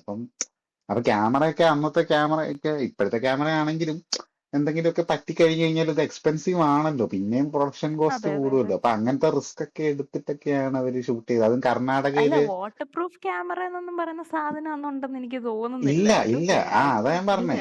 കാര്യം അത് ഇപ്പോഴാണ് ജെയിംസ് ക്യാമറോൺ എന്തോ പുള്ളിയുടെ പേര്, അവതാറിന്റെ അത് ജെയിംസ് ക്യാമറോൺ അല്ലേ? അതെ അല്ലേ? ആണല്ലോ. നീ പറഞ്ഞപ്പോ എനിക്കൊരു ഡൗട്ട്. നോക്കട്ടെ, എനിക്ക് നല്ല ഓർമ്മയായതുകൊണ്ട് ജെയിംസ് ക്യാമറോൺ അല്ലേ? അതെ ആ പുള്ളി ജെയിംസ് ക്യാമറോൺ. അപ്പൊ പുള്ളി ഇപ്പോഴാണ് ആ ഒരു എന്താ പറയുന്ന ടെക്നോളജി പുള്ളി ഇതിനു വേണ്ടി പുള്ളിയുടെ ലെവല് വേറെയാണ്. കാര്യം പുള്ളി എന്താ പറയുന്നത്, അത് അണ്ടർ വാട്ടറിൽ എടുക്കാൻ പറ്റില്ലെന്ന് പറഞ്ഞപ്പോ അതിനുവേണ്ടി ക്യാമറ ആദ്യം ഉണ്ടാക്കിയെടുത്തിട്ട് പിന്നെ പോയി ഷൂട്ട് ചെയ്ത മനുഷ്യരാണ്. അപ്പൊ ഇപ്പോഴാണ് നമുക്ക് അങ്ങനത്തെ സെറ്റപ്പ് ഒക്കെ വരുന്നത്. അപ്പൊ അന്ന് അത് അവർ ആ ഒരു ഐഡിയ ഒക്കെ ഒന്ന് ആലോചിക്കുക, അങ്ങനത്തെ ഒരു സെറ്റപ്പ് ഒക്കെ ഉണ്ടാക്കി അണ്ടർ വാട്ടറില് ഷൂട്ട് ചെയ്ത് അങ്ങനത്തെ സംഭവമൊക്കെ. അപ്പൊ ഇതിന്റെ ക്യാമറമാന്റെ കാര്യം പറയണം. ഇപ്പൊ പറഞ്ഞു പറഞ്ഞ് അതേ വയല് വരത്തുള്ളൂ. സിനിമാറ്റോഗ്രഫി ചെയ്തിരിക്കുന്ന മെല്ലി ഇറാനി എന്ന് പറഞ്ഞ ആളാണ്. ഭയങ്കര ഫേമസ് ആയിട്ടുള്ള ഒരു സിനിമാറ്റോഗ്രാഫറാണ്. ഒരുപാട് ക്ലാസിക് പടങ്ങളൊക്കെ ചെയ്ത ആളാണ്. അപ്പം അവര് അങ്ങനത്തെ ഇതൊക്കെ എടുത്തിട്ട്, അതും കർണാടകയിലെ ഒരു സ്ഥലത്ത് പോയിട്ടാണ് റിയൽ വെള്ളപ്പൊക്കത്തിന്റെ കുറെ ഷോട്ടുകളൊക്കെ അവർ ആദ്യം ഫസ്റ്റ് ഷൂട്ട് ആദ്യം അതാ ചെയ്തതെന്നാണ് ദേവ്ജി പറഞ്ഞത്. ആ സ്ഥലത്തിന്റെ പേരും പറയുന്നുണ്ട്. ആ കർണാടകയിലെ കർവാട് എന്ന് പറയുന്ന സ്ഥലമാണ്. കാർവാഡ് എന്ന് പറഞ്ഞ അവിടെയാണ് പോയിട്ടാണ് അത് ചെയ്യുന്നത്. അതാണോ അതിന്റെ പ്രൊനൗൺസിയേഷൻ എനിക്ക് അറിയത്തില്ല കേട്ടോ. കാർവാഡ്. എനിക്ക് ഈ കന്നഡ. മെല്ലി ഇറാനിയാണ് നമ്മുടെ യക്ഷിയൊക്കെ ചെയ്തിട്ടുള്ളത്. നമ്മുടെ സത്യൻ ഓ ഓക്കെ മഷിന്റെ ഓ യക്ഷി അതൊക്കെ. ഒരു ഡെഫിനറ്റ്ലി അത് നിങ്ങൾ ചെക്ക്ഔട്ട് ചെയ്യേണ്ട പടമാണ് കേട്ടോ. അത് ഞങ്ങൾ ഒന്നിച്ചിരുന്ന് കണ്ട പടമാണ്. ഭയങ്കര നല്ല പടമാണ്. ഒരു നമുക്ക് അത് സൈക്കോളജിക്കൽ ത്രില്ലർ പടമാണ്. ചെയ്യണമെന്നുണ്ട്.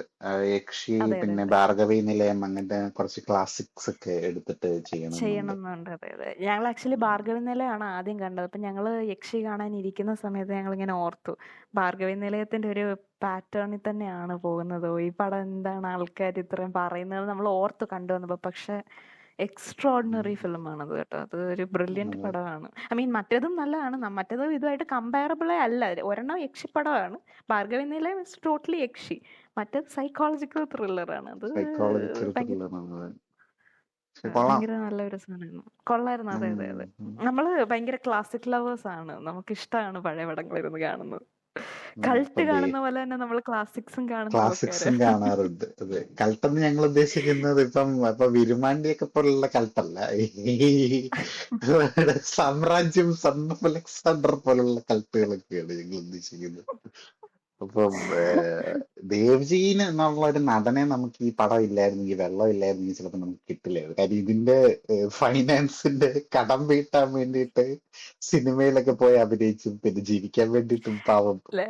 അങ്ങനെ ദേവ്ജി അഭിനയിച്ച്. മറ്റേ ദേവ്ജി മറ്റേ ഇന്റർവ്യൂവിൽ ഇങ്ങനെ പറയുന്ന, അതായത് ആൾക്കാർ അദ്ദേഹത്തിനെ റെക്കഗ്നൈസ് ചെയ്യുന്നത് വെള്ളം പിടിച്ച ഡയറക്ടർ, വെള്ളം പിടിച്ച പ്രൊഡ്യൂസർ ആണെന്ന് പറഞ്ഞോണ്ടത്. അതൊരുമാതിരി ഗുളികം കയറിയ അവസ്ഥയായി പോയി. വെള്ളം പിടിച്ചങ്ങ് പോയി.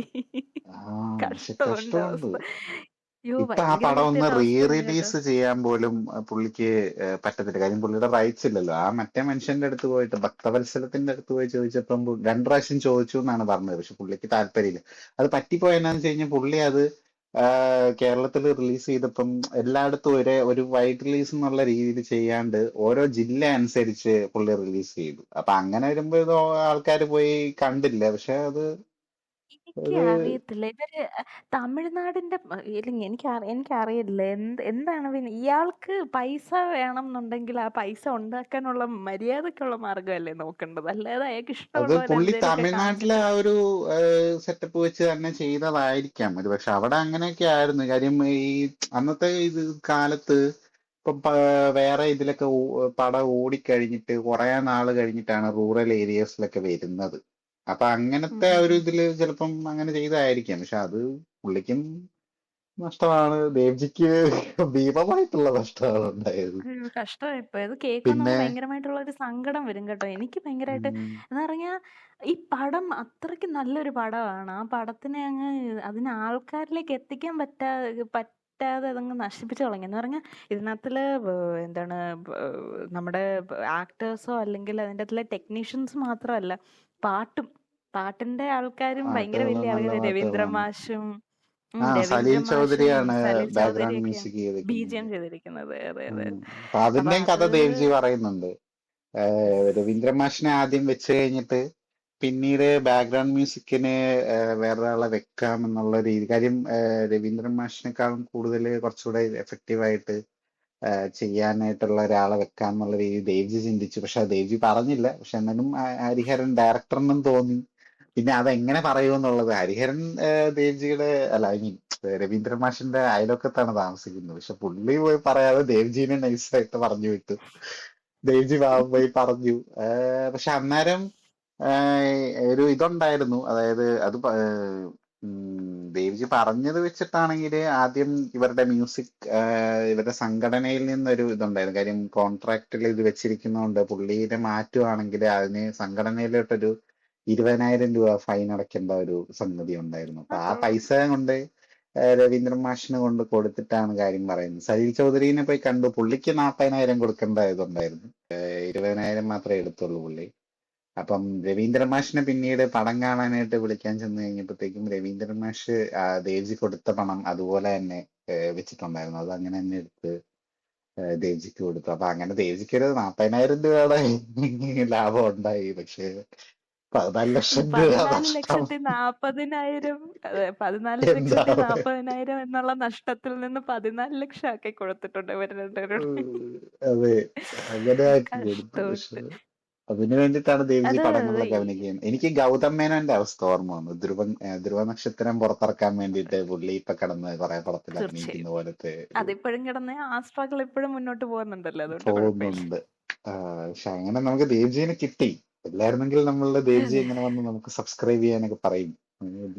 അതെ അതെ അതെ. അല്ല ദേവ്ജിയുടെ see, ഒരു ഈ പടം നമ്മൾ മാത്രം റെക്കമെൻഡ് ചെയ്യുന്നതല്ല. ബി ആർ ചോപ്ര എന്നൊക്കെ പറയുന്ന ഇവര് ഈ ഫിലിം ആക്ച്വലി പനോരമയിൽ റിലീസ് ചെയ്തു എന്ന് ദേവ്ജി ഇങ്ങനെ പറയുന്നുണ്ടായിരുന്നു. അപ്പോൾ അവിടെ ബി ആർ ചോപ്ര പോലുള്ള ലൈക്ക് ബിഗ് ബഡ്ജറ്റ് പടങ്ങൾ അല്ലെങ്കിൽ ഒരു വലിയ ക്യാൻവാസിൽ പടം എടുക്കുന്ന ആൾക്കാരൊക്കെ വന്നിട്ട് നമ്മുടെ മലയാളം പടം ഈ 1985 നമ്മുടെ മലയാളം പടം കണ്ടിട്ട് ഇത് മലയാളത്തിലെ പടം തന്നെയാണോ എന്ന് ചോദിക്കുന്ന ഒരു ഒരു ഒരു അവസ്ഥയിലേക്ക്, അത്രയും ഒരു നല്ല പടമാണത് എന്ന് എന്ന് ദേവ്ജി ഇങ്ങനെ പറയായിരുന്നു. അല്ല അത് ന്യായമാണ്, ഞാനത് പൂർണ്ണമായിട്ട് യോജിക്കുന്നത്. പുള്ളി അതിശയോക്തിയോ അല്ലെങ്കിൽ പുള്ളി തള്ളിയതോ അല്ല, പടത്തിന് അതിന് മാത്രമുള്ള ക്വാളിറ്റി ഉണ്ട്. ക്വാളിറ്റി ഉണ്ട്. ഇന്നത്തെ അതിപ്പോ കാലത്ത് ഇപ്പൊ നമ്മളിരുന്ന് റീ റിലീസ് ഇന്നത്തെ ചെയ്താലും കാലത്ത് ആൾക്കാർ നമ്മളിപ്പോ വേണമെങ്കിൽ പോയി കാണുമ്പോൾ കാണും. നമ്മളിപ്പോൾ ഇരുന്ന് കണ്ടാലും നമുക്ക് ആ ഒരു ക്വാളിറ്റി 2018 കാണുന്ന അത്രയും തന്നെ ക്വാളിറ്റി നമുക്ക് തോന്നും. കഥ ടോട്ടലി ഡിഫറെൻ്റ് ആണ്. കഥ ഇതിന് കുറച്ചുകൂടെ കഥയുണ്ട്. മറ്റേത് ഒരു ഫ്ലഡിൽ വരുമ്പോൾ ഫ്ലഡിലെ ആൾക്കാർ എങ്ങനെയാണ് സർവൈവ് ചെയ്യുന്നത് എന്നുള്ളതാണ് അതിനകത്തുള്ള ബേസിക് കഥ.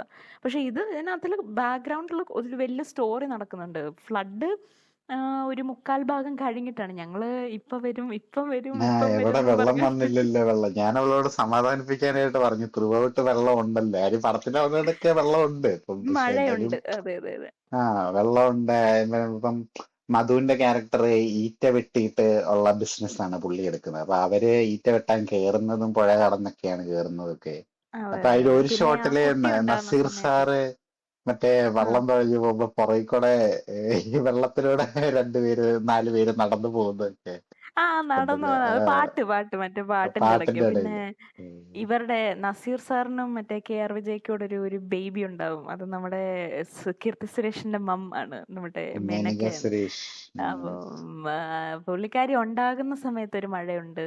പിന്നെ അങ്ങനെ കുറെ മഴകളുണ്ട്, ത്രൂ ഔട്ട് ഉണ്ട്. പിന്നെ ഇത് മറ്റേ ശ്രീവിദ്യനെ കല്യാണം ആലോചിച്ചു വെള്ളത്തിനകത്ത്. ഉയ്യോ. അപ്പൊ സ്റ്റോറിയിലോട്ട് കിടക്കുവാണെങ്കിൽ നമ്മുടെ മധുസാറിലൂടെയാണ് കഥ തുടങ്ങുന്നത്. അത് ദേവ്ജിയുടെ ഒരു ഐഡിയ ആയിരുന്നു. റെക്കമെൻഡേഷൻ അങ്ങനെ ആയിരുന്നു. അതെ. എങ്ങനെ തുടങ്ങുമെന്ന് ഹരിഹരൻ സാർ ചോദിച്ചപ്പോൾ ദേവ്ജിയോട് ചോദിച്ചു, നീ സംവിധായകനാണെങ്കിൽ എങ്ങനെ തുടങ്ങുമെന്ന് ചോദിച്ചപ്പോൾ ദേവ്ജി പറഞ്ഞു, അത് ഞാന് MTക്ക് മാത്തൻ തരകൻ. MTയുടെ കഥയല്ലല്ലോ. അപ്പൊ MTക്ക് ഇങ്ങനെ ആ കഥ എഴുതാൻ ഒരു സ്റ്റാർട്ടിങ് കിട്ടുന്നില്ല. അപ്പൊ അങ്ങനെ ചോദിച്ചതാണ് എന്നാണ് പറഞ്ഞത്. പറഞ്ഞു, കണ്ടിന്യൂ.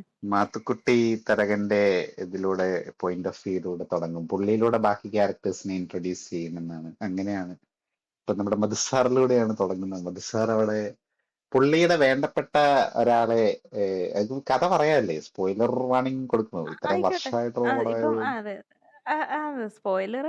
അതായത് ഇനി മുതലുള്ളത് സ്പോയിലേഴ്സ് ആണ്. നേരത്തെ ഞങ്ങൾ സ്പോയിലേഴ്സ് തന്നായിരുന്നു, പക്ഷെ ആണ്. ഇനി ആ മുതലുള്ളത് സ്പോയിലേഴ്സ് ആണ്. സ്പോയിലേഴ്സ് ആണ്. ഇപ്പൊ അത് ഇനി കാണാത്തവരുണ്ടെങ്കിൽ ഇവിടം കൊണ്ട് പോഡ്കാസ്റ്റ് നിങ്ങൾക്ക് കേൾക്കുന്നത് നിർത്തിയാലും കുഴപ്പമൊന്നുമില്ല. കാര്യം ഞങ്ങൾ ഞങ്ങൾ സ്പോയിലറിലോട്ട് സ്പീഡി കണ്ടിന്യൂ പറഞ്ഞു ചെയ്യുന്നോണ്ട്. പോവാം. അതെ അതെ. അതെ അതെ അതെ.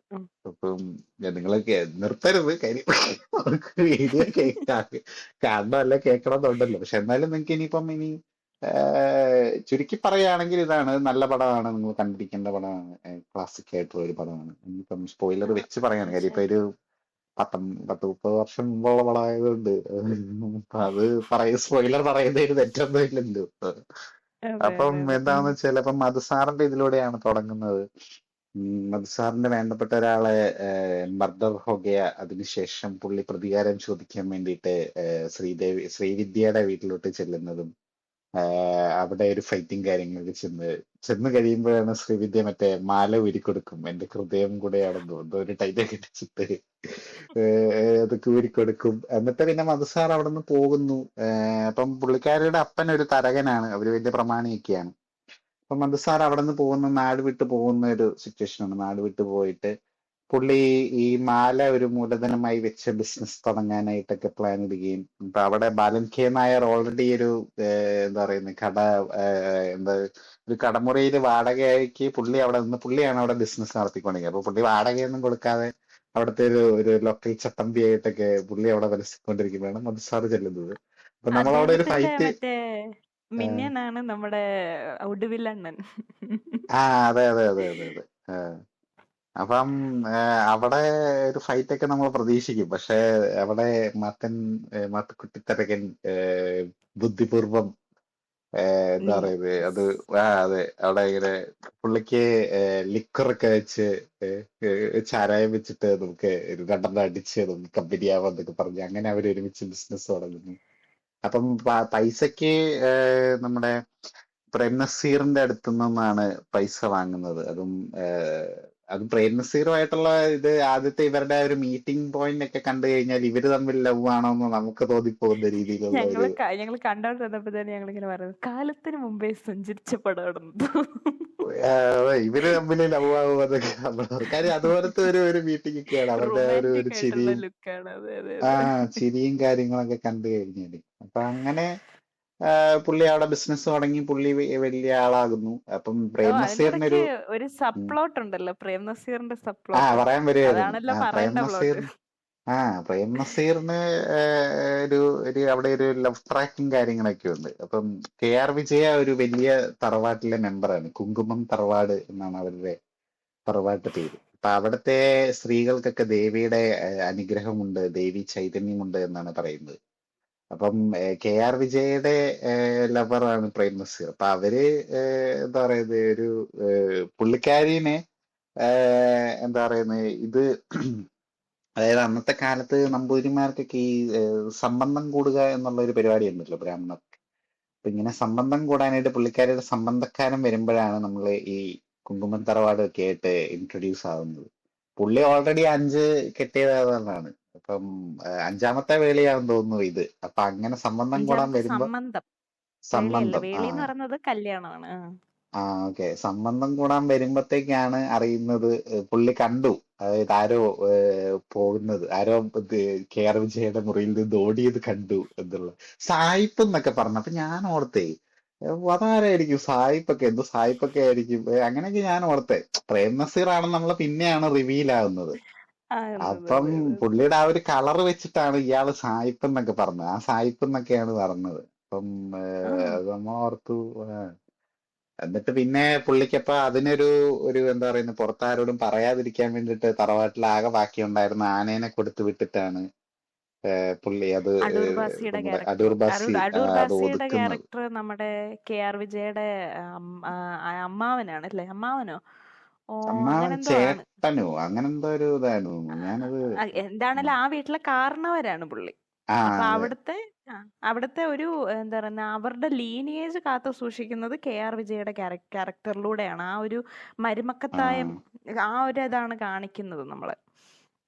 അപ്പം സുകുമാരിയുടെ ക്യാരക്ടറുണ്ട്, കുറച്ച് ആറ്റിറ്റ്യൂഡ് ഒക്കെ ഉള്ള, കുറച്ച് കണ്ണിങ് ആയിട്ടുള്ള ഒരു ആളായിട്ടാണ് ഇതിൽ കാണിക്കുന്നത്.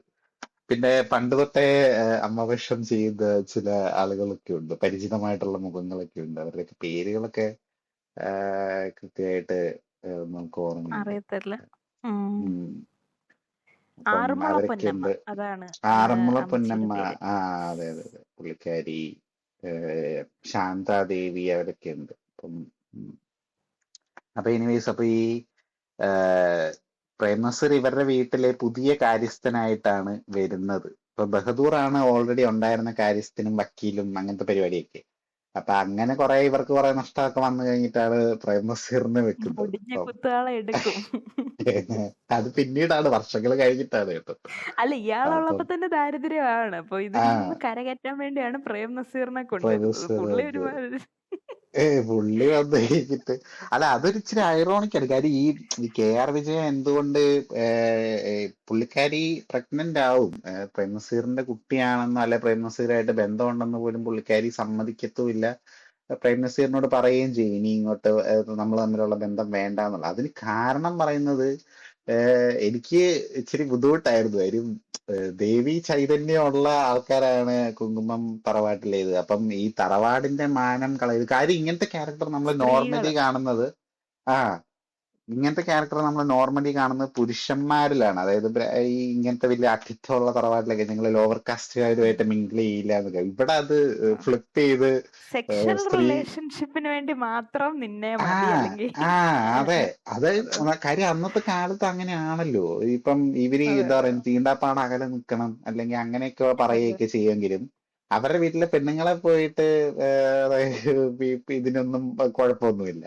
ഇല്ല ഇല്ല ഇല്ല അതിന് ഇല്ല അതൊന്നും പ്രശ്നമൊന്നുമില്ല. ബുദ്ധിമുട്ടൊന്നും അന്നേരം തീണ്ടാപ്പാടകലവും പ്രശ്നമൊന്നും അതിന്റെ കാര്യങ്ങളൊന്നുമില്ല. ആവശ്യമൊന്നും പക്ഷെ ഇങ്ങനെ അല്ലാണ്ടുള്ളപ്പോഴാണ് അതേപോലെയാണ് ഇവിടെ ഇപ്പം കാര്യസ്ഥന്റെ കൂടെ എന്താ പറയുന്നത് ഒളിച്ചോടിയെന്ന് പറയിപ്പിക്കാൻ എനിക്ക് വയ്യ. പക്ഷെ തന്ത ആരാന്നറിയാത്ത കൊച്ചിനെ പ്രസവിച്ചു എന്നുള്ളതിന് പ്രശ്നമില്ല. അപ്പൊ ആ അല്ല അത് ലോജിക്ക് വെച്ച് പോയി. കുഴപ്പമില്ലല്ലോ. അത് അവരിത് പറയുന്നുണ്ട്. അത് അവരിത് ക്ലിയർ കട്ടായിട്ട് പറയുന്നുണ്ട്. എനിക്ക് കുട്ടി ഉണ്ടായി. അത് സംബന്ധക്കാരന്റെയും ആകാം. അതായത് പുള്ളിക്കാരൻ ഇടയ്ക്ക് വന്നിങ്ങനെ പോകുന്നുണ്ട്. ഈ 5 സംബന്ധം പുള്ളിക്കാരൻ ഇടയ്ക്കിടയ്ക്ക് ഇങ്ങനെ വരുന്നുണ്ട്. പുള്ളിക്കാരിയുടെ അറയിൽ വരെ പുള്ളിക്കാരൻ വരുന്നുണ്ട്. അപ്പൊ പുള്ളിക്കാരി അവിടെ അയാളെ ആട്ടിയിട്ട് പുള്ളിക്കാരി പോയിട്ട് മറ്റേ നടുമുറ്റം പോലത്തെ ഒരു സ്ഥലമുണ്ട്. അവിടെ കാര്യം പോയി കിടക്കുക. ചായ്പ് പോലത്തെ ഒരു സ്ഥലമുണ്ട്. അവിടെ പോയി കിടക്കുന്നുണ്ട്. ബട്ട് അപ്പൊ അവര് പറയുന്നതിന്റെ കാര്യം ഇതാണ്. ഇയാളിൽ നിന്നും ആകാം, അല്ലെങ്കിൽ അതൊരു ആംബിഗ്വസ് ആയിട്ടുള്ള ഒരു സിറ്റുവേഷൻ ആണ്. പക്ഷെ ഇവിടെ നായരാണ് നമ്മുടെ പ്രേം നസീറിന്റെ ക്യാരക്ടർ. അപ്പം താന്ന ജാതിയിലുള്ള അല്ലെങ്കിൽ നോൺ ബ്രാഹ്മൺ ആയിട്ടുള്ള ഒരാളിൽ നിന്ന് കുട്ടി ഉണ്ടായി എന്ന് പറയുന്ന അത്ര ഒരു ഇതില്ല. അത്രയ്ക്ക് നാണക്കേടില്ല. ആരിൽ നിന്നും ഉണ്ടായ കുട്ടിയാണ് അല്ലെങ്കിൽ ഒരു ആംബിഗ്വസ് സിറ്റുവേഷനിൽ നിർത്തുന്നത് എന്നുള്ള രീതിയിലാണ് പറയുന്നത്. അവരുടെ ഒരു എന്താ പറയുന്ന ആ ക്യാരക്ടർ ഭയങ്കരമായിട്ടുള്ള ഒരു എന്താണ് ടിപ്പിക്കൽ ബ്രാഹ്മൺ സൊസൈറ്റിയിൽ ജീവിക്കുന്ന ഒരു ക്യാരക്ടറാണ്. ആ ക്യാരക്ടറിനെ അങ്ങനെ ഉണ്ടാക്കി വെച്ചിരിക്കുന്നത് നമുക്ക് അട്ടർ ദേഷ്യം വരും. ഞങ്ങൾ കണ്ടോണ്ടിരുന്നപ്പോ ഞങ്ങളിങ്ങനെ പറയായിരുന്നു അവരവരുടെ ഒരു കുങ്കുമം തറവാടും ഞങ്ങളിങ്ങനെ പറയായിരുന്നു. ഇച്ചിരി ബുദ്ധിമുട്ടാണ് അങ്ങോട്ടങ്ങോട്ട് ചെല്ലുമ്പോ. അതെ കണ്ടിന്യൂ ചെയ്തോളൂ. അപ്പൊ അങ്ങനെ എന്താ ഇവര് തമ്മിലുള്ള ഇത് റിലേഷൻഷിപ്പ് അവിടെ അങ്ങനെ എൻഡ് ചെയ്യുന്നു. പുള്ളിക്കാരി പിന്നീട് പ്രസവിക്കുകയും ആ കൊച്ചിനെ എന്നാല് കാണിക്കുക പോലും ചെയ്യത്തില്ല പ്രേംനസീറിനെ. അപ്പം പുള്ളിയുടേതൊരു പ്രസവിക്കുമ്പോ നമ്മുടെ മധുസാറാണ് രക്ഷപ്പെടുത്തുന്നത്. രക്ഷപ്പെട അവിടെ അതെ വലിയൊരു ഇടിയും വയറ്റാട്ടീനെ മിന്നലും ഒക്കെ ആയിരുന്നു. മഴയൊക്കെ ആയിട്ട് ചാക്കൊക്കെ വയറ്റാട്ടീനെ പോലെ. കൊണ്ടുവരാൻ പറ്റാതെ അവസ്ഥയില് മധുസാറാണ് പോയിട്ട്. മധുസാറ് ദേവ്ജിക്ക് അല്ല മീൻ പ്രേംനസീറിന് ഒരു വാക്ക് കൊടുത്തിരുന്നു. അതായത് ഇനിയിപ്പൊ വിളിച്ചുകൊണ്ട് വരണമെന്നുണ്ടെങ്കിൽ മധുസാറ് കൂടെ ഉണ്ടാവും എന്തിനുള്ളത്. അപ്പം മധുസാറ് പോയിട്ടാണ് ഇടിയും മിന്നലും മഴയുടെ ഒക്കെ ഇടയിൽ കൂടെ പോയിട്ടാണ് വയറ്റാട്ടീനെ കൊണ്ടുവരുന്നത്. വയറ്റാട്ടീനെ കൊണ്ടുവരുന്ന ഒരു പേര് ചാക്കുകെട്ടൊക്കെ കൊണ്ടുവരുന്ന പോലെ കൊണ്ടുവന്ന് ഇറക്കി. അപ്പൊ ഞാനിത് കണ്ടോണ്ടിരുന്നപ്പോ പറഞ്ഞു ഇവർക്ക് എഴുന്നേറ്റ് നടക്കാനുള്ള ആരോഗ്യം പോലും ഇല്ല, പിന്നെ ഇവരെങ്ങനെയാണ് കൊച്ചിനെ പുറത്തോട്ട് എടുക്കുന്നത് എന്നൊക്കെ പറഞ്ഞെങ്കിലും അത് സംഭവിക്കുകയും പിന്നീട് പ്രേംനസീറിന് അടുക്കാൻ പറ്റത്തില്ലാത്ത അവസ്ഥയാണ്. അപ്പം മധുസാർ അവിടെ ഒരു സൈഡില് ബിസിനസ് ഒക്കെ ചെയ്ത് ബാലൻ കെ നായരുമായിട്ട് കൂട്ടുകൂടി റിച്ച് ആവും പുള്ളി. ബാലൻ കെ നായർ പിന്നീട് ഇടയ്ക്കൊന്ന് മുട കാണിക്കും. ഞങ്ങൾ പ്രതീക്ഷിച്ചോണ്ടിരുന്ന പുള്ളി അവസാനം മധുസാറിന് തേക്കും എന്നുള്ള രീതിയിലാണ്. പക്ഷെ പക്ഷെ അവര് തമ്മിൽ ഒരു ഫൈറ്റ് ഒക്കെ ഉണ്ടായി. പിന്നീട് അവര് ഭയങ്കര ലോയൽ ആയിട്ട് പുള്ളിയുടെ കൂടെ തന്നെ ബാലൻ കെ നായർ രണ്ടടി ഉണ്ട്. കൊള്ളുമ്പോഴത്തേനും പുള്ളി അങ്ങ് പുള്ളി ശരിയാവും. ഓക്കെ ആവും. എനിക്ക് എന്റെ ആറ്റിറ്റ്യൂഡ് അഡ്ജസ്റ്റ്മെന്റ് വേണമായിരുന്നു, അതായിരുന്നു ഇത്. അല്ല പിന്നെ അതങ്ങനെയുള്ള ഈ ത്രൂ ഔട്ട് ഈ മൂവിയിൽ അങ്ങനെയാണ് കേട്ടോ. മധുസാർ അടിക്കുന്നവരെല്ലാരും നന്നാവും. അങ്ങനെ പിന്നീട് നന്നാവും. സത്താറിനെ അടിക്കുന്നുണ്ട്. സത്താറ് മധുസാർ ആദ്യം കാണുമ്പോ സത്താറൊക്കെ കുഞ്ഞു പയ്യനാണ്, തമ്പി എന്ന് പറഞ്ഞിട്ട്. മധുസാറ് ഏറ്റവും ആദ്യം വരുന്നത് ഒരു മാഷിന്റെ അടുത്താണ് വരുന്നത്. അപ്പൊ പുള്ളി അതായത് അവിടുന്ന് വക്കീല് മറ്റേ ആ പ്രശ്നം എല്ലാം കഴിഞ്ഞിട്ട് ഈ കരയിലേക്ക് എത്തുമ്പം ആദ്യം ആദ്യം കാണുന്നത് എത്തുമ്പോ വക്കീലിനെയാണ്.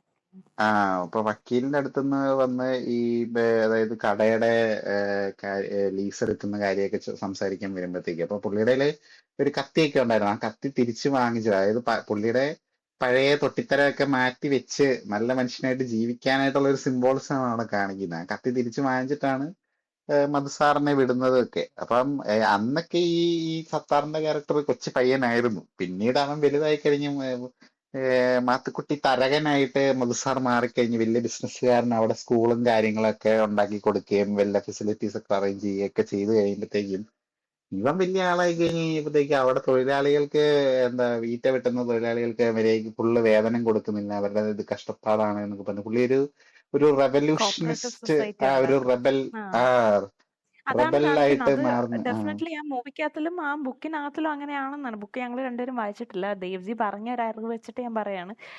ബുക്കിനകത്തിൽ പറയുന്നത് ഇത് തന്നെയാണ്. ആ ഒരു ഫ്യൂഡൽ ഡിസ്ട്രക്ഷൻ ഒരു സൈഡിൽ, മറ്റേ സൈഡിൽ ഒരു കമ്മ്യൂണിസത്തിൻ്റെ ഗ്രോത്തും ഇക്വാളിറ്റിയിലേക്കുള്ള ഒരു കേരളത്തിൻ്റെ ആ ഒരു ചുവടുവെപ്പും അങ്ങനത്തെ കാര്യങ്ങളാണ്. അതിനെ ഒരു രണ്ട് തരത്തിൽ നിർത്തിയിട്ട് ഇങ്ങനെ ഓപ്പോസിറ്റ്സ് കാണിക്കുന്ന പോലെയാണ്. പക്ഷേ ഇവിടെ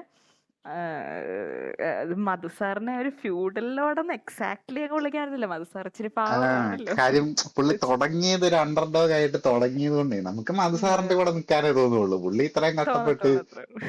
ഇവരെയൊക്കെ അടിച്ചൊതുക്കി പുള്ളി ഒരു പ്രസ്ഥാനം കെട്ടിപ്പടുകി വന്നു കഴിഞ്ഞിട്ട് ഇവൻ പെട്ടെന്ന് വന്നിട്ട് എന്തോ ഒരു ആറ്റിറ്റ്യൂഡ് കാണിക്കുന്ന പോലെ നമുക്ക് തോന്നും. പക്ഷെ പുള്ളി അന്നേരത്തേക്ക് ഒരു ഫ്യൂഡൽ ലോഡായി മാറി കഴിഞ്ഞിരുന്നു. അപ്പം മാറി. സത്താറിന്റെ ഭാഗത്ത് ന്യായമുണ്ട്. സത്താർ അവിടെ ഉണ്ട്, ഉണ്ട്. ഇവിടെ തൊഴിലാളികളൊക്കെ കൂട്ടി സൊസൈറ്റി തുടങ്ങുകയും അപ്പം ഈറ്റ വെട്ടുന്നതിന് കൂലിയുണ്ട്, അത് മാത്രമല്ല സൊസൈറ്റിയിൽ നിന്നുള്ള ഷെയറും കിട്ടും. അപ്പൊ അവര് സ്വാഭാവികമായിട്ട് അവിടെ പോയി ചേരും. മധുസാറിന്റെ കമ്പനിയിൽ നിന്ന് ആൾക്കാരൊക്കെ പോവുകയും ചെയ്യും. എന്നിട്ട് പിന്നെ അവിടെ ബാലൻ കെ നായരെ വിട്ട് പോലീസും പിടിക്കും. അത് ഇവര് ലൈസൻസും നേടിയിട്ടുണ്ടായിരുന്നു ഗവൺമെന്റിന്റെ കയ്യിന്ന്, സത്താറിന്റെ കയ്യിന്ന്. അപ്പൊ ഇവര് ഈറ്റ വെട്ടാൻ പോകുമ്പം മധുസാറ് ബാലൻ കെ നായരോട് ചോദിക്കും, നീ പണ്ട് ഒരു പിച്ചാത്തി വെച്ചിട്ട് ഇവിടെ നാട് മുഴുവൻ ഉറപ്പിച്ചല്ലേ, എന്നിട്ട് അതെ. കൊച്ചു പയ്യന്റെ അടുത്ത് പേടിച്ച് നിൽക്കുവാണോ, പോയി ഈറ്റ വെട്ടിക്കൊണ്ട് വാ എന്നൊക്കെ പറഞ്ഞു. ഞാനും വരണോ എന്നൊക്കെ പുള്ളി ഇങ്ങനെ ഡയലോഗ് അടിച്ചിട്ട് അവരെ പറഞ്ഞു വിടും. അവരവിടെ ചെന്ന് അടി ഉണ്ടാക്കുമ്പോ പോലീസ് വന്ന് എല്ലാത്തിനും പൊക്കുന്നു. പിന്നീട് നമ്മുടെ മത്തുക്കുട്ടി തരകനെയും കൊണ്ടുപോകും. അവര് പോലീസ് അറസ്റ്റ് വെക്കും. ചെയ്യല്ല, ചുമ്മാ ഇങ്ങനെ നടത്തിക്കൊണ്ട് പോകും. ഇങ്ങനെ കയ്യാമം വെച്ചൊന്നല്ല, വിലങ്ങൊന്നും വെച്ചൊന്നുമില്ല, എന്നാലും അറസ്റ്റ് ചെയ്ത് കൊണ്ടുപോകും. അപ്പൊ കുറെ പേരൊക്കെ ചിരിക്കുകയൊക്കെ ചെയ്യും. മധുസാറ് ജാമ്യത്തിൽ ഇറങ്ങി വന്ന ഉടനെ തന്നെ സത്താറുമായിട്ട് അടിയുണ്ടാക്കി സത്താറിനെ അടിച്ച് അടിച്ച് നിലംപരിശാക്കും പുള്ളി. പപ്പടമാക്കും. ആ അപ്പൊ ഞാനോർത്ത് ഇവരിങ്ങനെ വലിയ ആറ്റിറ്റ്യൂഡൊക്കെ കാണിച്ചിട്ട് ഇത്രയും പ്രായമുള്ള മനുഷ്യന്റെ കയ്യിന്ന് അടിയും വാങ്ങിച്ച് കിടക്ക് വലിയ അല്ല, പുള്ളി ഒരു എന്താണ് പടുകളവനാണ് ഈ സമയത്ത് കേട്ടോ. ഒരു ആ 10-70 വയസ്സൊക്കെ ഉള്ള ആളായിട്ടാണ് കാണിക്കുന്നത്. സത്താർ ആയിട്ടുണ്ട്. യങ് ആണ്, വെറും ഒരു 30s അല്ലെങ്കിൽ ലേറ്റ് 20s അങ്ങനെയാണ് കാണിക്കുന്നത്. അടിച്ച് പപ്പടമാക്കി ബെഞ്ചൊക്കെ പൊളിച്ച് പുള്ളി താഴെ. അതെ, കാര്യം മധുസാറ് ഒറ്റയ്ക്ക് വന്നവനാടാ, അത് പറഞ്ഞ ലെവലാണ് പുള്ളി. അത് പറഞ്ഞപ്പോഴാ പുള്ളി അടിച്ച് ഒറ്റയ്ക്ക് വന്നവിടെ പറഞ്ഞപ്പോഴാണ് പുള്ളിയുടെ സാഡ് ബാക്ക് സ്റ്റോറി നീ പറയാൻ വിട്ടുപോയി. ഇത് റിയൽ ആരുടെ, സ്റ്റോറി നമ്മുടെ മധുസാറിന്റെ. മധുസാറിന്റെ. ടു ടു ടു ടു ടു. അയ്യോ, അതെ അതെ അതെ. ഈ മാത്തുക്കുട്ടി തരകനൊക്കെ ആയി കഴിയുമ്പോഴത്തേക്ക് പുള്ളി ഇപ്പൊ വലിയ സെറ്റപ്പ് ആയല്ലോ. സെറ്റപ്പ് ആയി കഴിഞ്ഞ് കഴിഞ്ഞിട്ട് പുള്ളിക്ക് ശ്രീവിദ്യനെ പെണ്ണ് കല്യാണം ആലോചിച്ച് കഴിക്കാൻ. കാര്യം അന്ന് പുള്ളി നാട് വിട്ട് പോരുമ്പോ പുള്ളി വെറും ഒരു ലോക്കൽ സെറ്റപ്പ് ആയിരുന്നു. ഇവരൊക്കെ വലിയ ആൾക്കാരുണ്ട്. ഇപ്പൊ പുള്ളി അവരെക്കാളും വലിയ ആളായി മാറിയല്ലോ. ഒരു എന്താ കുറെ എന്തോ 5 തോണിയോ, പിന്നെ ഏക്കർ കണക്കിന് സ്ഥലവും ബീറ്റ വെട്ട് ഫാക്ടറിയും 2 അത് കട. ഇതൊക്കെ ഉള്ള എല്ലാം ഉണ്ട്, ഉണ്ടല്ലോ. ഉണ്ട്. അപ്പം വലിയ സെറ്റപ്പ് ആയി കഴിഞ്ഞിട്ട് പുള്ളി ഒരു ദിവസത്തെ പണിയെല്ലാം നിർത്തിവെച്ച് പണിക്കാർക്കെല്ലാം എന്താ ശമ്പളം, മുണ്ട് ജ- ഷർട്ടും ആ ശമ്പളം. ഒരു ദിവസത്തെ ശമ്പളം കൊടുത്ത് മുണ്ട് ഷർട്ടും കൊടുത്ത് വലിയ 5-6 വള്ളത്തേല് കുറെ സെറ്റപ്പ് ആയിട്ട്, അതും നാട്ടില് ഒരു സൈഡിൽ ആഘോഷം നടക്കുകയാണ്, പെണ്ണിനെ കൂട്ടി വന്നിട്ട് ഇവരുടെ കല്യാണം നടത്താൻ വേണ്ടിയിട്ട്. പുള്ളി ഇങ്ങനെ വലിയ സെറ്റപ്പില് പാട്ടൊക്കെ ആയിട്ട് പാടിച്ചെന്ത് ജി കെ പിള്ളേരെ കാണാൻ ചെന്നിട്ട്, അതും അവിടുത്തെ വികാരി അച്ഛനെയും കൊണ്ടാ വരുന്നത്. കാര്യം മാത്തുക്കുട്ടി തരകനാ അവിടുത്തെ വലിയ ആളാണ് എന്നൊക്കെ പറഞ്ഞ് അച്ഛനും ബൂസ്റ്റ് ചെയ്യും. അങ്ങനെ വന്നിട്ട് പിന്നെ അവിടെ എല്ലാം കഴിഞ്ഞിട്ട് പിന്നെ ഇപ്പൊ നിങ്ങക്ക് സംശയം ഉണ്ടെങ്കിൽ എന്റെ ലെവലൊക്കെ കാണണമെന്നുണ്ടെങ്കിൽ പുറത്തേക്ക് വാ, എന്തോ KGF മറ്റേ എന്റെ പോലീസ് ബോസ് ഒക്കെ സ്റ്റേഷന്റെ ഉണ്ടെന്ന്. KGF പോലീസ് സ്റ്റേഷന്റെ പുറത്ത് ഹെലികോപ്റ്റർ ഒക്കെ വന്ന് ഇറങ്ങുന്ന പോലെ പുറത്ത് കുറെ വള്ളങ്ങളൊക്കെ ഉണ്ട്, എന്റെ സെറ്റപ്പ് ഒക്കെ ഒന്ന് കാണുന്നൊക്കെ പറഞ്ഞ് ഇങ്ങാരെ കൊണ്ടുവരും. ഇങ്ങാർക്ക് അന്നേരം എന്തോ ഒരു പരിങ്ങലുണ്ട്. അപ്പോഴും ഞാൻ ഉണ്ട്, ഓർത്തു ഉണ്ട്, ഉണ്ട്. ശ്രീവിദ്യക്ക് എന്തോ പറ്റി കാണുമല്ലോ, ഇനി പുള്ളിക്കാരനെ കെട്ടിച്ചു വിട്ടോന്നൊക്കെ ഞാൻ ഓർത്തു. പുള്ളി ഈ ഞാൻ വരെ ബോട്ടൊക്കെ പറഞ്ഞു കണ്ടു പുള്ളിക്കാരി കഴിഞ്ഞിട്ടേ തട്ടിപ്പോയി കാണുന്നു. പുള്ളി ഈ ബോട്ടൊക്കെ കണ്ടു കഴിഞ്ഞിട്ട് പറയാ, എന്റെ മോള് ദീനം വന്ന് എന്താ നടപ്പ് ദീനം വന്ന് മരിച്ചു പോയത് ആ ദീനാമ്മ. നടപ്പ് ദീനം. അപ്പൊ ദീനാമ്മ ദീനാമ്മ ദീനം ദീനം വന്ന് വന്ന് മരിച്ചുപോയി. ജിങ്സ്. എന്നാ ഇയാൾക്ക് ഇത് ആദ്യമേ പറഞ്ഞൂടെ? പാവം മാത്തുക്കുട്ടി തറയൻ ബോട്ടൊക്കെ കാണിച്ചിട്ട് ബോംബെ പോയി വലിയ ഡോണൊക്കെ ആയിട്ട് തിരിച്ചു വന്നു കഴിഞ്ഞിട്ട് സെറ്റപ്പ് ഒക്കെ കാണിച്ചു കഴിയുമ്പോഴത്തേക്കും ദീനാമ്മ പോയത്. അങ്ങനെ അവസാനം തിരിച്ചു വന്നിട്ട് അന്നേരം തിരിച്ചു വരുമ്പോഴത്തേക്ക് അവളെ പാട്ടം കൂത്തും. ഒരു മനുഷ്യനോട് സങ്കടപ്പെട്ടിരിക്കുമ്പോഴാണ് നിന്റെയൊക്കെ പാട്ട്. അത് ദീനാമ്മ മരിച്ചെന്ന് പറഞ്ഞു കഴിഞ്ഞിട്ടുള്ള ഷോട്ടില് പിന്നെ കാണിക്കുന്നത് വെടിക്കെട്ടൊക്കെയാണ്. പടക്കം അപ്പൊ പൊട്ടുന്നു. ഞങ്ങൾ ഓർത്ത് ദീനാമ്മ മരിച്ചതിന് പടക്കം പൊട്ടിച്ച് ആഘോഷിക്കുകയാണ്.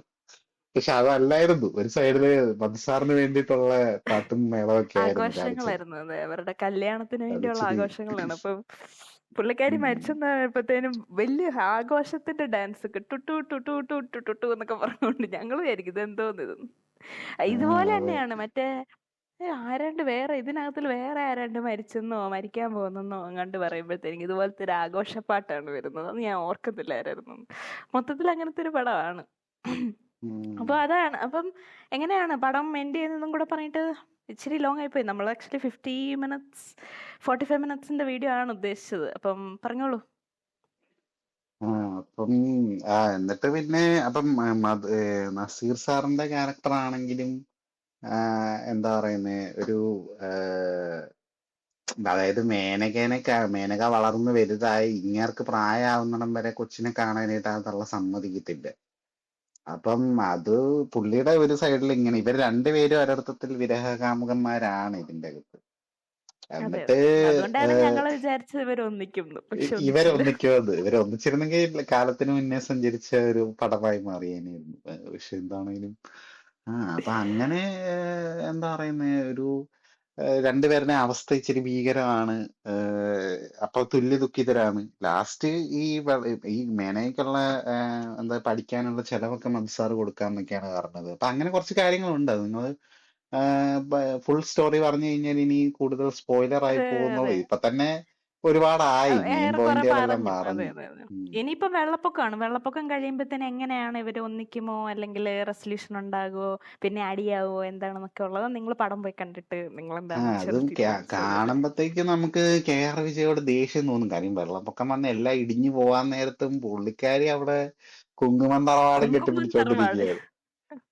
കളിക്കുന്നത് കേക്ക് പാവം പ്രേംനസീർ സാർ എന്നിട്ട് ഉള്ള ഇതൊക്കെ കഷ്ടപ്പെട്ട് വരുന്നതും ആരെ സേവ് ചെയ്യാൻ നോക്കുന്നതും അങ്ങനത്തെ കുറെ കാര്യങ്ങളൊക്കെ ഉണ്ട്. അപ്പൊ ഇച്ചിരി കുറച്ചൊരു ഒരു ട്രാജിക് നോട്ടും അല്ലെങ്കിൽ ഒരു ഇത്തിരി ഒരു എന്താ പറയുന്ന ഒരു പറയാം പറയാം. അങ്ങനത്തെ ഒരു ഹാപ്പിയാണ്. ഒരു ഇതിലാണ് മിക്സ്ഡ് അവസ്ഥയാണ്. അതെ അതെ. നമുക്ക് അവസ്ഥയാണ് എൻഡ് ചെയ്യുമ്പത്തേക്കും. അതെ. നല്ല എല്ലാ ക്യാരക്ടേഴ്സിനും ഒരു ഹാപ്പി എൻഡിങ് അല്ല. പക്ഷെ ചില ക്യാരക്ടേഴ്സിന് ആണെന്ന് വേണമെങ്കിൽ പറയാം. ആ നമുക്ക് വേണ്ടിയിരുന്ന ക്യാരക്ടേഴ്സിന് ഹാപ്പി എൻഡിങ് കിട്ടത്തില്ല.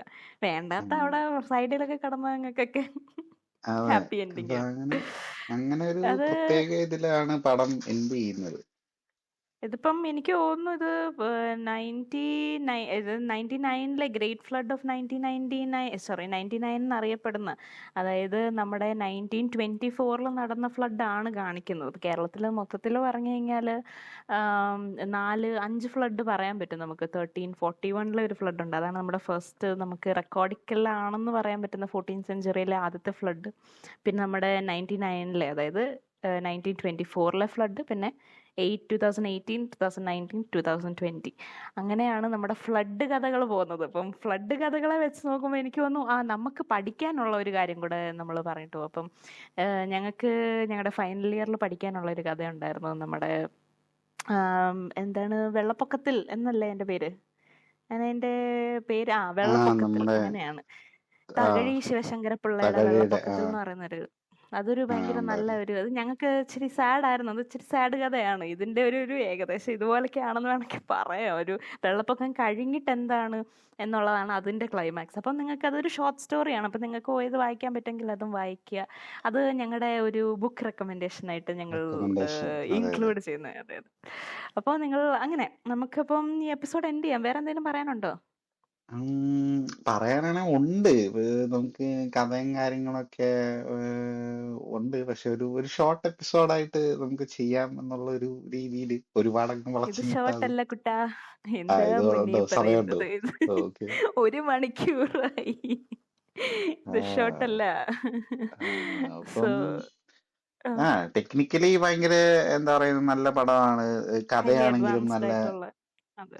നമുക്ക് ഒരുപാട്, ഞാൻ പറഞ്ഞില്ലേ, KR വിജയയുടെ ക്യാരക്ടറൊക്കെ നമുക്ക് അവസാനമൊക്കെ ആകുമ്പോൾ ഇതെന്ത് പെണ്ണുമ്പിള്ള എന്നുള്ള ഒരു രീതിയിൽ നമുക്ക് തോന്നിക്കുന്ന രീതി, അപ്പൊ നമ്മുടെ ഇമോഷൻസിനൊക്കെ തീർച്ചയായും. റൈറ്റ് ആയിട്ടുള്ള രീതിയിൽ ടച്ച് ചെയ്യുന്ന പടമാണ്. അപ്പം എല്ലാവരും അതെ. കണ്ടിരിക്കണം. മസ്റ്റ് വാച്ച് ആയിട്ടുള്ള ഒരു പടമാണ് ദേവ്ജിയുടെ. ദേവ്ജി ഇല്ലെങ്കിൽ പോലും ദേവ്ജി അതിന്റെ പുറകിലെടുത്ത എഫേർട്ട് അതിനേക്കാളും കൂടുതൽ ടച്ചിങ് ആണ്. അപ്പൊ നിങ്ങള് ദേവ്ജിയുടെ ഇന്റർവ്യൂവും പറ്റുവാണെങ്കിൽ കാണുക. ഞങ്ങൾ ലിങ്ക് വേണമെങ്കിൽ ഇതിന്റെ ഡിസ്ക്രിപ്ഷനിൽ കൊടുക്കാം. ഡിസ്ക്രിപ്ഷനിൽ അപ്പൊ അത് അതെ. ഇന്റർവ്യൂ ഒക്കെ കാണുക. അപ്പൊ നിങ്ങൾക്ക് കുറച്ചുകൂടെ കൂടുതൽ നമുക്ക് അതിന്റെ പുറകിലുള്ള എഫേർട്ട് മനസ്സിലാവും. അപ്പൊ അതൊക്കെ കാണുക. അപ്പൊ അങ്ങനെ പറഞ്ഞുകൊണ്ട് നമുക്ക് എൻഡ് ചെയ്യാല്ലേ. എൻ്റെ അല്ലേ?